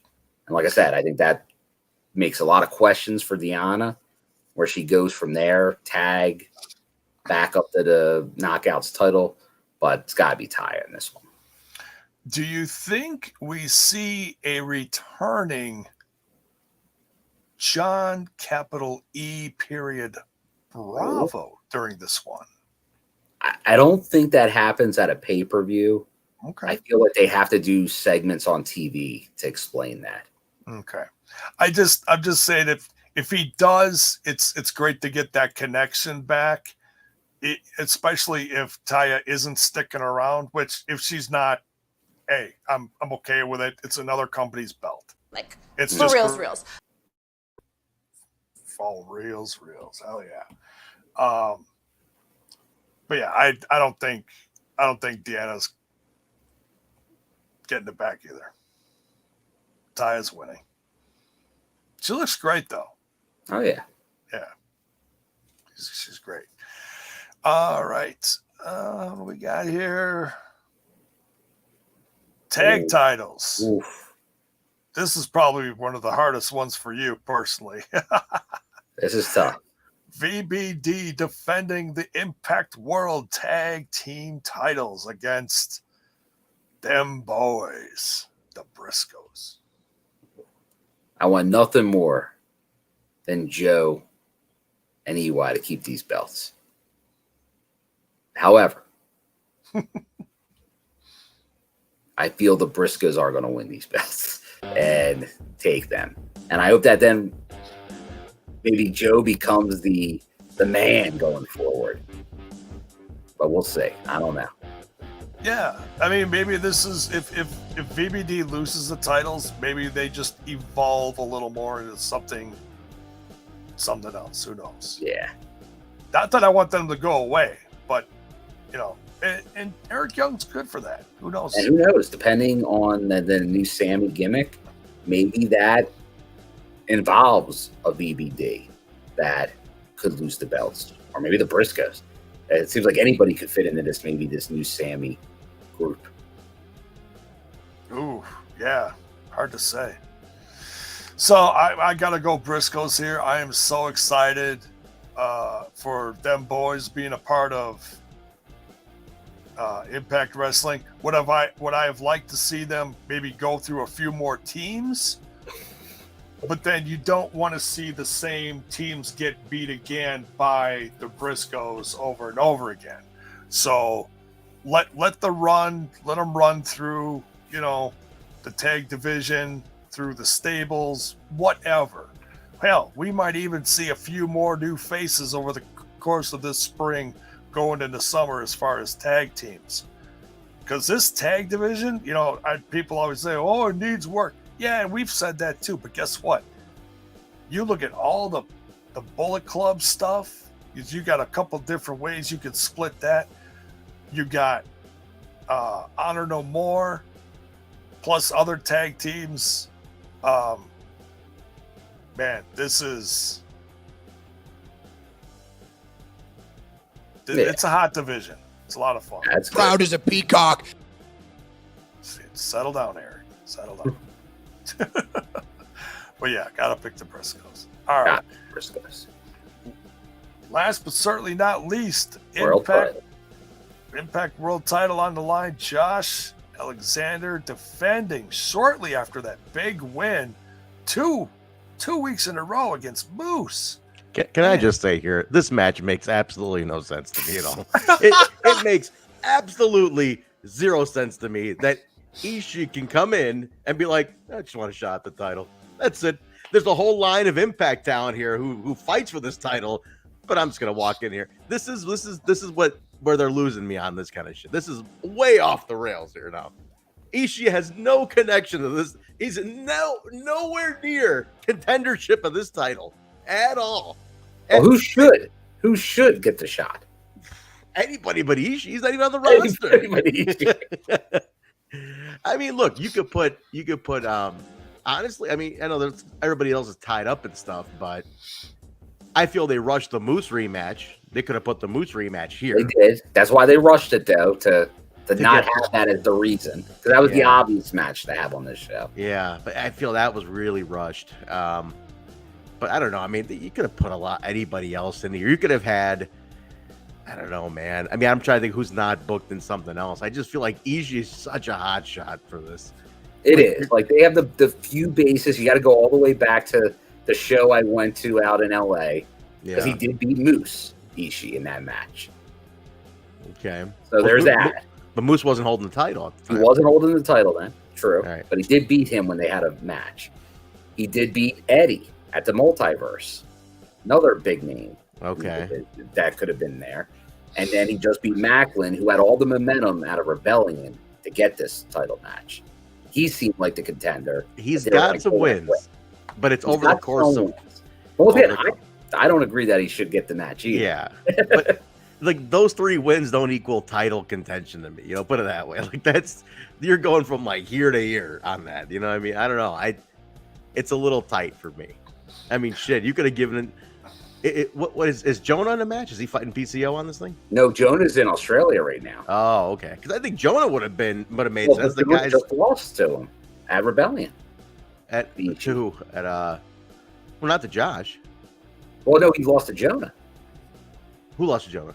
Well, JONAH lost to Ishii. Ishii beat JONAH. Oh, Ishii beat JONAH. Ishii beat JONAH. Yeah. Okay. So like he only has like 4 wins, but they're all really big wins. They're big. Okay. I'm gonna see how they're. Okay, I can see how they're justifying it then. Yeah, they're able to sell it based on who he beat, even though he only beat a handful of people. He kind of beat every contender. I just, for me, it just feels way on the other side, though. You know, he's not really technically on the roster. That's my only thing. No, I know. It's because of the relationship, and it's a very good relationship. Let's not deny that. This relationship between Impact Wrestling and New Japan Pro Wrestling. think of it. Try to think of this big picture wise. Who's having a pay-per-view in a sense, a one-off later, but look who's been working with New Japan for months on end now, consistently, bits here, bits there, different guys getting tours in the US. Who's coming through the company, who's having great matches, even if they're one-offs, short tours. Impact has been pulling this off for months now. Big picture wise, this is a dream match. You get the walking weapon versus the Stone Pitbull. These two are going to have a knockdown, drag out match. I get what you're saying. Yeah. Thinking in company wise, why is this happening? I get it. But I'm asking you, Veer, to look outside the box a little at this. Big picture wise, this just shows the strength of the relationship here. You're going to see a great, win or lose, you're going to see a great match. I'll give you that. I'm looking at the roster right now. I'm like, I don't know who else they could even possibly have thrown into this thing, really. That's the thing. It was a tough moment. It's tight. 2 weeks since he won the belt. So it's really tough to have that many contenders. So it's like a special attraction, exhibition type thing where you're like, well, but the title's on the line. So that kind of adds something. But therefore, him winning over New Japan, that's something you wouldn't see on a Wednesday night. So that's why this is the best relationship Impact has, is with New Japan, because that's the thing. I can only imagine the mess that show where they are door is. I was at multiple Ring of Honor, War of the World shows with New Japan. Yeah. And the issue you always have with stuff like this is the booking and who can go over. It's like, okay, we'll let you get over some of our lower tier guys with our big names, taking them out. But then you get tough with some of those matches where it's like, ooh, there's a pretty decent guy, so you put a third man in there that can take pins, and it gets real tough. Now, Ishii, is he their top guy? No, but he's up on the list. He's pretty high on their list. Yeah, I think this TJB really hit it too. I think this is what this is. Yeah. It's a nice trade-off, yeah. Yeah, Ace Austin, as a 3-time X Division champ, is going to be going to Japan for the first time and wrestling in the Junior Cup, whatever it's called. Yeah, that's for the juniors. I can't figure one thing out. His name is Ishii, right? But everybody chants Ishii at him because of that extra I. And honestly, in Ring of Honor, they always say Ishii. I know Impact's just saying Ishii. I've heard it both ways. Right. I don't know if it's just us Americans killing it by calling it Ishii because of the extra I. But it feels like it should be Ishii. But whatever. That's what I can never figure out. I'm like, they call him Ishii, but it's Ishii. Then I'm like, oh, it's like, are they calling him like Easy E? Ishii, like I thought that's what it was. All right. I'm getting the hell out of here. All right. See you in a bit, Trent. All right. So that is the show, folks. We just went over the 2-hour mark. I didn't want this to go too long. We covered a lot of stuff tonight. It's the Blue Chew of podcasts. It is. It's a banger. Go to the dungeon. Get you some. If you came in late, Bill did an unboxing of sorts. He just got some merch at his last shows that he went to. So hit the rewind button. Go check that out. We did the preview with the look at those boots. That's amazing. I gotta come back. I got questions about the boots. I got questions about the boots. Wait a minute. They're Jordans. Are they manipulated Jordans into boots? Is that what they are? I can't figure that out. They're look at the soles. It's the actual Jordans. Look at but that. Yeah, they're customized to like turn into boots. And he did that for pretty much all of his early boots were not real. Like they weren't real boots. They had the look of boots, but they were really Jordans mocked up for like the comfort and getting you like being comfortable in the ring. Can you see the stitch, sick. Like where they added the boot part to it, or like what? Oh yeah, like I can. No, we don't like to break the kayfabe here. Okay. But I'm curious because, like, how do you turn Jordans into boots? That's the thing that totally blew my mind. Right, if they're custom made like that, They and are they're like, custom made. and they're comfortable, and they look good too. Yeah. They don't look like, you know, you stuck some kind of like weird hitch on the back of half of a truck or something. You know. Did you get the robe too, Bill? By the way, did you get the robe he was selling? I did not. I still have the original robe. Okay, I thought you got the robe, the really nice one that he put 2 of them on sale. Oh, what's inside there? Now, did you get it directly by hand, or did he ship it to you? What is that? Oh, okay. Wow, these are So it's like interesting. Jordan's inside. Oh, These are so. Oh, I see. Okay. Oh, that's cool. Very unique. It's almost like a kick pad type of thing that goes over the Yeah. shoe. I see. Okay. Oh, that's interesting. Yeah, that's really interesting. That is. Are you gonna buy the robe or not? Because the ladies of TNI here, the fan base wants to see you wear the robe on the show with nothing underneath it. That's that's what everybody wants here. Maybe some of that. Well, you have to go back to old Vegas tapings, but that was when it originally started. His first robe in Impact was more like a custom painted like bathrobe. And that's what I have. The big furry neckline. Yeah. But then now he's gone all out on his robes, man. They're high end robes. The ones with the moose on the side. Yeah, they're very nice robes. Oh man, it'd be nice, maybe someday, but I don't know. That'd be dicey. That might not be able to make a taping if I get one of those robes. What's he charging for a robe? Did you know? Did he put it out there? I honestly don't know. Some of those recent ones, like the one he just did, that recent one, I got to imagine that even have that made is you're looking at I would say you're probably looking at least high in the hundreds, close to $1,000 probably. It's got to be $1,000. Yeah, I'm thinking that's just to make that's close to $1,000. Yeah, unless you got like flares. I know like the real detail of flares were anywhere from 10 to 20. You're talking a whole bunch of stuff. Whole thing. Yeah, but I think just to get started, that's kind of what you're talking about. So I think there's more. They're cheaper. They're cheaper now, but they're still, I think, at least up there at $1,000 for a robe.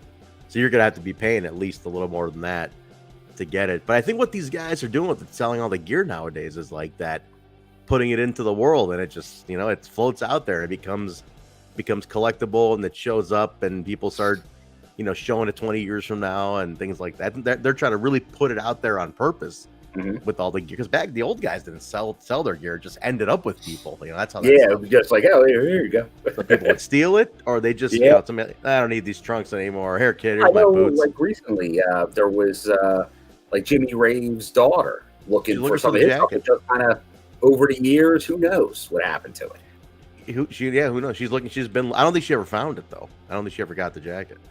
So she was looking for it. It was a Ribera jacket. She never got it. So. But who knows? They sell this stuff off. They just give it to some girl they're trying to get. Well, there you go, honey. Honestly, I've seen some of it firsthand where it's like, who knows? Like you go out, like I think some people gave up like just random gear, like maybe it was a one-off or something that they used in a match for this. But it's like, oh, thanks for dinner. Take this, like stuff like that. Like, there's all that kind of stuff that does happen. We have a mutual friend who attended a lot of tapings with you, Jessica Douglas. She's got Eddie's first vest. I think she said he just gave it to her because she's such a big fan. He was switching gears, and she told me he just gave it to her. Like, here you go. You never know. It's a crazy thing happen in wrestling. Like some of it is by chance, some of it's just you make it happen. Some of them, like they put it out there. These guys don't care about it as much. The new generation is not as sentimental about these kind of things anymore. No, because some people did. Like they used the same thing over and over and over again. But then other ones, like you look at, we always talk about at pay-per-views, they want to be fresh. They want something new. Trey, like look at Trey. Like, and same thing. Moose always has a new look. Yeah. Like early on, like a lot, like some of the vests, like the Mr. Impact and all, he wore them quite a few times. Yeah. But then he's like, you know what? I'm done with the vest gimmick. Changing it up. Go to the robes. Then he went away from the robes. Now he went back to a robe. I don't know if he's going to stick with robes. Who knows? Who knows? It's interesting to see. I honestly think Moose is going to take some time off. He did. He was banged up for a while. He's pretty banged up. He did drop a bomb that the WWE was looking at him again. So he's very open about it. Yeah, I don't know if I don't know. I mean, I don't know what he's thinking. I know he's one of those guys that he wants to get it on the resume. You know, he's kind of always hinted a little bit here and there, but if anything, he needs to just take a break for a month and just relax. I mean, he's been going pretty hard. The title reign started slow, but it definitely, towards the end, it definitely picked up where he was really going hard. So I think he just needs to take a taping or two off just so he can just heal some nagging injuries, you know. But I hope he re-signs. I know he's coming up this year, so. Well, I believe he's already re-signed. Oh, he already? Okay, he did already. Okay. I know he did a short-term extension. He signed what they always call, I guess, a multi-year deal not long ago. So. Okay. I thought he just did an extension for a while. Yeah, well, they're saying until July of next year, so a little over a year. For him. So you got him for so then, yeah, he should absolutely take a month off, and just you know, it's that classic thing. He got the rematch, you lost the rematch. Now you go away for a little bit. Now you take a month off, you come back in, get a fresh feud going. Right. But he needs to rest. Who knows what he's gonna do? He's been a single star. He could start a feud. He could run a stable. Who knows? Well, who knows? Maybe that turn Sammy coming back. Remember. You never know. Moose kind of put him out. Yeah, but a classic thing you do for like a former champion, they put him in a tag team for a little bit to rest him, they warm him back up. I mean, Moose hasn't really done outside of the him and Killer Cross thing that lasted a very short time. Never been a tag team guy. You could throw him in but they're hot on tag teams right now. They're really, really deep. This is like 2009 again on tag teams in this place. Like it's awesome. Oh yeah. It's like prime. It's like I remember when WWE was not doing tag teams at all, and these guys like TNA was where it was at with tag teams. It feels like that again. Like I didn't see today's, but I watched last week's episode, and I'm like, this is crazy. The amount of tag teams, and the Briscoes being in. Come on, that's you immediately just bumped it up. 25 more points with bringing those guys in, but those veterans, yeah. I mean, it's great. It's 2008, 2009 TNA tag team depth, and like they're leading the way on tag teams, and they should really push that too, because everybody's got flyers right now, but tag teams are still weak everywhere. You push that, you're a company for tag teams. That's why they got a lot of attention back then in the 09 and whatnot. So I think I mean, it wouldn't hurt if you want to just bring Moose back and slowly throw him in a tag team or something. But I just think he needs to take a little time off for now. Yeah. Heal up. He deserves We'll see. He looks good. I do like Mustache Moose, though, by the way. Mustache Moose is my favorite incarnation of Moose, by the way. I want Mustache Moose. But no, he's great. I think he hit it out of the park on this whole thing.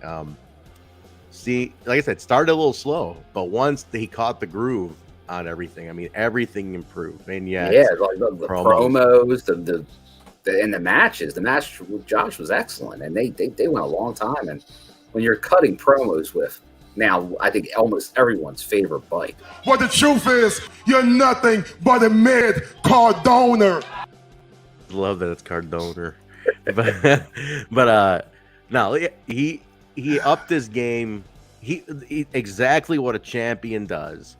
It's when you get a title, you have to up the game, and he did it. He took it, he elevated it, and it's something that I think we were all there for the ride. And again, like I'm going to keep saying it because they initially booked him a little slow. Like they did, it's almost like they got him to the belt, and for like that first month or two, they're like, "What do we do?" You're like, "Shit, we didn't think this far ahead." But man, once they figured it out at hard to kill time, like they got through the holidays with it, but once Hard to Kill came around, it was like off to the races from there till Rebellion. So I commend them for really. He had a hot 4 months, almost 5 months here. Definitely open for a second title. I mean, to me, second title reign is inevitable for him. Yeah, no, he gave off that presence of a champion, cutting those promos, going after other companies. Yeah, like being like I am the big dog out here. Look. We were talking about in our private chat today. I was commending, and I don't watch them regularly, but I was commending how Roman Reigns comes off like that. You know, he is this presence of a kid. Moose caught that. Like I said, it's the first few months it didn't take, but once Hard to Kill time came around, that's when he became like that. I'm like, okay, now we've arrived. Like it happened. Well, I think that's what we always look for are these, when we're looking at a lot of members of the roster, do they have that? You're a star. You can be a superstar. You can be the guy or girl. And we always saw that with Moose. His entrances, a lot of times how he did a promo. We knew he was good in ring, but it was like, that guy, he's a star. And that's why, like, a Morrissey, you see that. Yeah. He can definitely be that. Absolutely. I think seeing Maclin get stronger in that. Like I say, probably next year, probably 23. I agree. These guys have a Josh. We saw it. We knew he could do it once he broke apart from the North. And it wasn't too long where it's like, that guy could be world champion. 100%. 100%. And I think in terms of that flashiness too, you got guys like I said, Maclin's coming up a lot more than I ever thought he would. Ace Austin, dare to say, is inevitable at this. Yep. Like that kid's got top of card, you know, in his fate, in his future, 100%. You know, and yeah, Morrissey is just, that's another one that's like, come on, like it's not if, it's when with him, right? So it's looking great for these guys. And can I touch on something? I know you guys I talked about it. This whole AEW, everybody's freaking out about this yesterday. What happened yesterday? Everybody relax. Okay, they got paid a shit ton of money. They got tons of more exposure. Okay, all it did is up their value. If you're fans of them, be happy for them that they got paid. It's all. None of this is real. Not like they really lost anybody. You know, it was, they made Impact look bad. And Paul, our buddy Paul, he was so pissed off. I go, relax. They got paid. Like, it doesn't matter. It's exposure because what Jay said, and I caught it.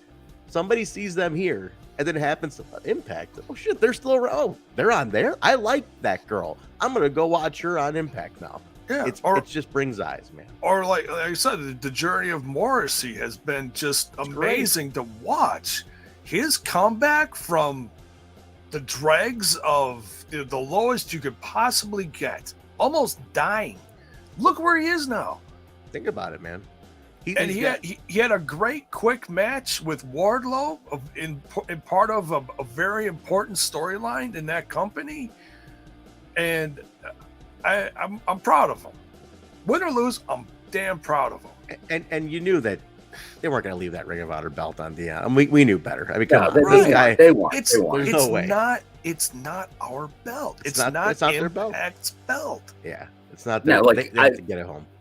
Like I said with the Morrissey thing, for the most part, I was okay with that because we knew it was going to happen. That happened. It'd be great if it was a little longer, maybe made him look a little stronger. But okay, so be it. The Diana, I think it would have been even better for them, AEW, if they would have maybe had her win that match and then lose it maybe at their pay-per-view or next match to get a little more traction out of it, like how Impact did with Kenny. Yeah, and even I agree. That would have been, I think, a little bit longer as opposed to just immediately lose. But it was the main event. Good. It wasn't under 10 minutes. It just barely was close to 10 minutes. So that's longer than most women on that show ever get. So, okay. But I didn't like her tapping. I didn't like that at all. Oh, she tapped, huh? Yeah, I don't like that. That's a bad finish. You don't tap.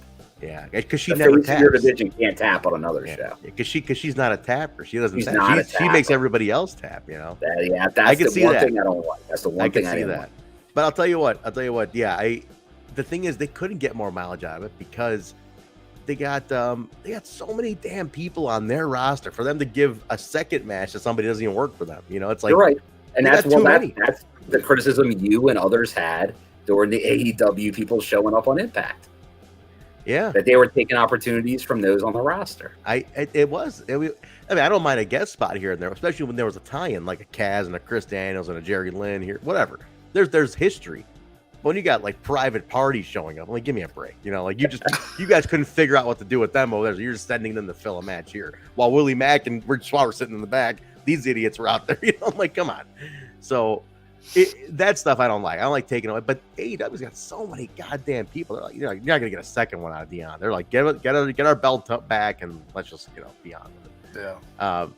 But let's see what happens. You never know. Who knows if this stuff all turns into more things? But I think for now it was a one-off. It's just random. It was very random. Like you brought in Morrissey for that though. It's like you didn't have anybody else you got to bring in, But I guess so. It doesn't hurt him. He got paid. Everybody be happy for him. They got a nice paycheck out of it. It's on their cage match history. Like Deanna got the main event, another show. Another company show on another. Yeah, maybe that channel. Fills that box for her. It probably does. Like, yeah, I can just stay in Impact. I don't gotta feel like I gotta go somewhere else potentially one day. Think about that too. A lot of these guys, it's like they have that yearn to get that WWE check mark or AEW main event, mainstream TV check mark. Some of them do. Remember, this Impact roster wasn't around during Spike. They weren't there with the exception of Saban and Shelley. These guys weren't there for mainstream run, so they're kind of like some of these kids might be like, yeah, I just want that one moment. Maybe some of them do, some don't. I know some can care less. Like I think Josh is happy in Impact. He doesn't yearn for the other one. Sure, doesn't mind a payday, but this stuff, the rest they might want just to check that box. Maybe now Deanna's checked the box. She's like Bill said, she's cool then now. Now she can. All right, I'm good here. I got to do it. I made evented on TBS or whatever channel it's on. Like I can move on. We don't know what maybe the company, like obviously Slammiversary 20 coming up. You would figure they'd want some familiar faces, maybe to make appearances.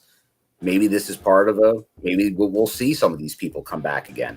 Like maybe Christian, the Hardys, Daniels, Kazarian, like they're Samoa Joe. There's a ton of Impact connections in that company right now, and who knows, maybe they do, if anything, I'm sure a long video with all the people on there. So I'm sure there's plenty to work out. Will there be a critique of how stuff was handled? Yes, but could it have been handled worse? Oh yeah, it could have been handled even worse. It wasn't horrendous, but it wasn't great either. Right, it wasn't ideal. Whatever, it wasn't going to be right. Think of it this way too. This could have been a little trade-off for, like you just mentioned. You got 20 years coming up next month, and you're gonna, there's a video package that's gonna happen.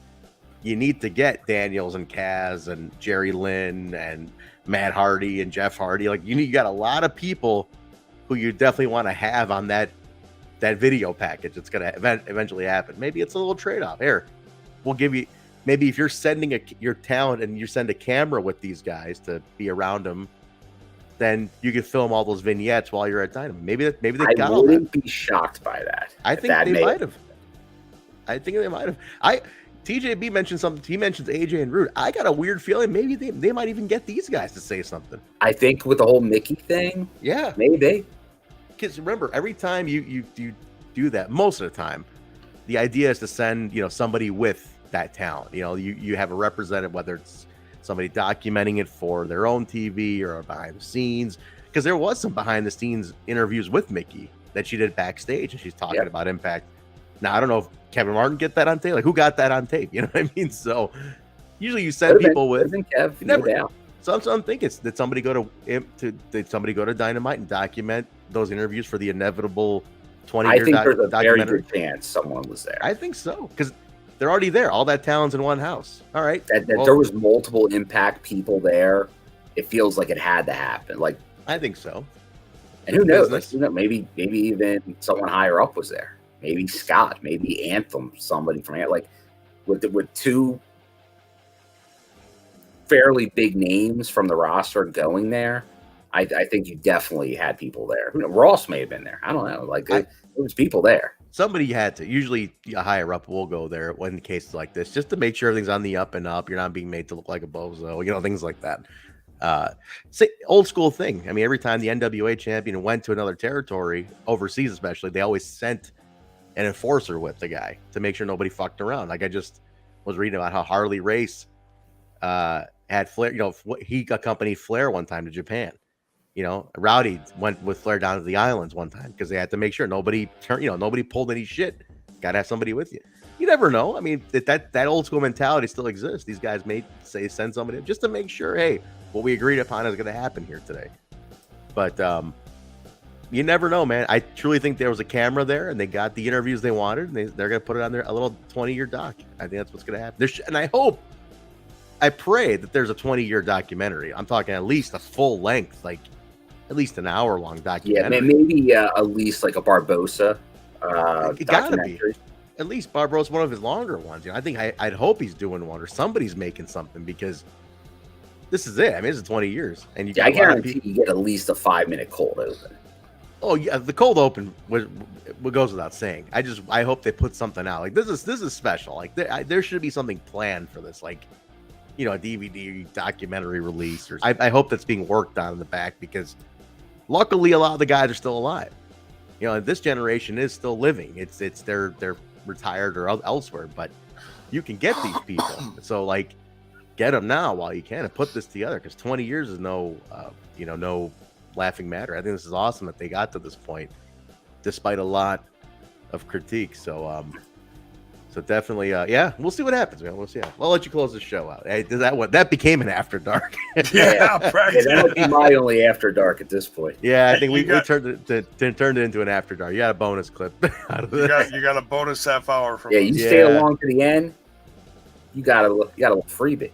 How about this? I'll give everybody. We'll do it. I'll set an after dark up this weekend to give the folks. I took away from tonight's after dark. I kept these guys on longer, and to do that. So yeah, we'll do one this weekend or something. There you go. So we got an unofficial return of Trent. Are we not doing one after this? If you're up, Jay, but I'll do one. If you're up to do it, I'll do it. We can shoot the shit for a while. All right, we'll do it. We'll do it short. All right, let's close this one, and we'll do it. We'll start off. We'll start quick, and then we can just wrap that one up. Patreon, any level tonight. Give it to every level. Patreon.com/WeTalkImpact. Go ahead and join it. Join the cheapest one. We'll give it to all the levels tonight. Just because you already got one here, but we'll give it to all the levels tonight. Or to give it mood tonight. Hey, Daniel Spencer hit me up. He's like, man, it's not the same without you on the show. I was hoping you were going to review Rebellion, man. I was hoping you'd be I'm like, hell no, Daniel Spencer. Hell no. You don't get me for free, baby. You go on Patreon. So I wonder if he's going to catch wind of this. But listen, that's funny. I know Moose listens to the show, but this is at the end. I don't know if he's going to catch this part, all the put over I just did on for Moose at the end of the show. So we can maybe give him a timestamp and say, here's where Trent comes on and puts you over for 10 minutes. Well, that's the thing. Moose wasn't even on this one, so. Oh, he wasn't on the episode at all? When he's on. Oh, that's what he watched. He listens for what? Yeah, like he was in the chat. Was it a couple last weeks week? ago, right? Yeah, a week or two ago. Yeah. Yeah. Well, when they had the rematch, he was on last week. Yes. And obviously because obviously he specifically said, "Yo, guys, I need that Rebellion review show. Come on, guys, get going." Listen, I love the support for Moose. I mean, I thought that was awesome when he told me he listens and everything. It's pretty cool that one of the top dogs in the industry, was listening to the show regularly, and I thought that was awesome. So yeah, I mean, there's a level of pride that goes, and it's not bragging; it's just a level of pride, Yeah, I think it's pretty cool. So and there was a lot of them. I mean, when I went down there a couple years ago for that Bound for Glory taping, I got told several times, by several different people how they listen. So it's always appreciated. Like I said, I'm not on this with the weekly here anymore, but it's nice to know that the roster was very into it. That's why it blew my mind. I was like, hey, you guys, we were pretty close to becoming an official for that. I'll tell you that right now. We were getting there with those guys, and they just didn't want to pull a trigger on any podcast, let alone making us an official one. So I don't know what happened with them, but despite it, I love that the roster loved the show, and that's always welcome. So to anyone who still listen, it's appreciated. Yeah. And I love seeing. Is that Mark Briscoe's teeth underneath you, J-Bone, on the screen there? Is that Briscoe's teeth? No, that's JONAH. Is that JONAH? Okay. I love seeing the Briscoes in Impact. By the way, it's blowing my mind that they're back. I mean, they wrestled in 2002. When they were kids, and seeing them 20 years later. I mean, they didn't show like a clip of the Asylum, did they? Of them in the why? It's such an open opportunity to do that, though. Like I want to start a welcome back chant. Exactly, because welcome back. What 20 years ago? That's one. But this is the stuff that they're leaving on the table. You gotta tap the Asylum tapes right now. Well, Should have shown the Briscoes as kids, you know? That's the thing. The promo stuff that they're starting to show for Slammiversary has a lot of throwback stuff in it. So you can tell they might be working on something. Well, you'll get some Asylum stuff by them going back to the fairgrounds. I just feel you'll get it there, but for the most part, we know they've been hesitant to highlight too much. I mean, the Briscoe thing was a layup. You could have shown, hey, they were here 20 years ago. They never got they're here now to get the title. I mean, it's a fucking layup, man. Yeah. It's the fucking Briscoes, man. I mean, I love them.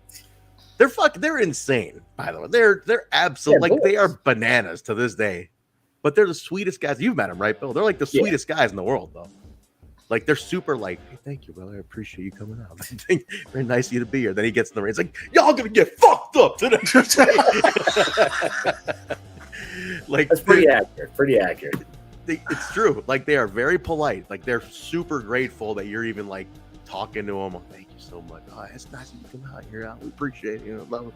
Then fucking Jay Briscoe, no, go fuck this motherfucker up. Fuck you, shit, fuck. Oh, baby. That's all it is. It's just him fucking just yelling and swearing and goddamn this. If you have more children, please ask them to leave the room right now. It's true. I still say Mark Briscoe should have had the TV title, Ring of Honor, but I'm going to leave that at where it is. Jay had the world title. Mark should have gotten at least the TV title. It still bothers me that Mark didn't put anything on Mark. I thought he had something around the same time. They should have put a single on Mark. I think Mark got shorted on that one. But you know what? Did he? Yeah. Jay got two heavyweights out of it, though. Yeah, 2 heavyweights and a lot of tags. That's why they need to add this one in. They need to put this one in there too. You got to do it. You got to put the Impact one in the book too. So maybe part of this thing that we don't know what's going on, and then we'll cut this off. This just popped in my head. We know that TK owns Ring of Honor now. He's got all the footage. Maybe a little bit of working together here and there. You keep that relationship fresh, and then we can use a little bit of that old Briscoes stuff because they've been with Ring of Honor, I don't know how long. I've known them from the beginning. Day one. Were they? Okay, because I've seen them for 10 years now. That was when my fandom starts. But I know Ring of Honor goes back 10 years before that. So maybe we get some of that footage because there is limited amount of footage of Briscoes in classic TNA. Just a thought. Just to show that they only had the one match. They only had the one match in the Asylum. That was it. Right. Yeah, I think they may have had one match and one explosion. One explosion, yeah. That's what it was. But that explosion isn't even on the app. Early half those explosion matches are gone to history. They're lost tapes now. Kevin Martin claims they exist. I don't know where they are. Supposedly they exist. I think Jared might actually have access to them, but I just don't know why those aren't on the app. Can we put those on the fucking app, please? They're missing 9 years. Not on app. They're missing 9 years. Yeah. All right, let's close it up. Go ahead, Joe. All right. So we'll be doing an After Dark, though. We're going to patrons will be on an After Dark. Yeah. Any level Patreon starts at $3 a month. You're getting the After Dark tonight. Normally, I think it's the $10 level. Sunday dinner is the $5 level. $3. Hey, we just love you. But yeah, everyone's getting it tonight. So everyone's getting it tonight, boy. Everybody gets away. Ball and gag time, bitches. No, I'm kidding. Just kidding. Yeah, friend, you at least have to watch the Swingers Dungeon. Oh, I will. I'm gonna watch it. I usually catch it. I just watched last week's episode today. Is when I got around to it. So my priority is closing out the Asylum shows. We got 2 left. Everybody, throwback. There's 2 left. 110 and 111. That's it. That's it. Oh, we are almost out of the Asylum. Right about when they're going back to the fairgrounds. We're about to leave. Good send off. Bill, you're gonna join us for the last one at least, right, Bill? I'll be there for the last one because I'll be on the road this Tuesday, heading down because I'll be down there and then off to Florida because they're doing back-to-back tapings. Okay, but you'll be here for the last one then. The last one I'll be following. back for. Okay. Yeah, the week following. Yeah, 111. just a heads up. It's Monday nights. It's the Asylum shows. We're about to close out the last 2 Asylum shows, and we have on 111. We're gonna have first Sabanite join us. He is a guy who went to every single Asylum show, all 111 of them, and he was been in the show before. He's always in the chat. The facts he gives us of the episodes we're watching. This guy's a great memory. It's just fun. It's great because he'll little things. Oh yeah, when we talk about a certain segment, he'll be like, "Oh, but this is what was happening," and fucking Sonny Siaki did this, whatever. So like, there's always some cool shit. So join us on Monday night, please. I'm on that show this Monday and then next Monday, and then we're out of the Asylum. Anyway, you close it up. I'm getting out of here. See you, everybody. We'll see. Right. I'll see you guys on Patreon in a few minutes. There we go. All right, this is going to be an abbreviated version. I'm going to just cut this short because I want to get to the After Dark. Much love, everyone. Thank you for the tips, the bits, the subs, whatever you guys did tonight. We love you. Patreons, thank you. We'll see you guys in a little bit. You want to get in on the discussion with the rest of us, popping in there, make sure you go to the Discord. That invite is in there. We talk, it's not all Impact. We talk all sorts of stuff. Get yourself some merch. Might be some sales going on. I haven't looked. I gotta get better at this whole knowing when the sales are on. But there's 2 links in the description. PWT's Spreadshop has all the mugs, the hats, all the different stuff. PWT's is just tees. What else, Bill? Anything? Am I missing anything? Show schedule? They don't know it by now. Yeah. This is abbreviated. We're gonna go to do it After Dark. We'll see you in a bit. Audio. Yeah, audio. It's everywhere. Just look up "We Talk Impact" and you'll find us. Apple Podcast, Stitcher, SoundCloud, Google Play, iHeart Radio, TuneIn Radio, Spotify, Pandora, Amazon. Rate, review, subscribe, please. And that's all the audio. See you later. See, he's just better at it than me. That's clip that. Future use. I'm gonna seriously clip that and just play it. Be like, and here's Trent with where you can find the audio. Or if Kyle do the impression and go, oh. Jimbo, ooh. Whatever the hell he does. Oh God, we miss you, Kyle. All right, later, folks. We love you. Good night.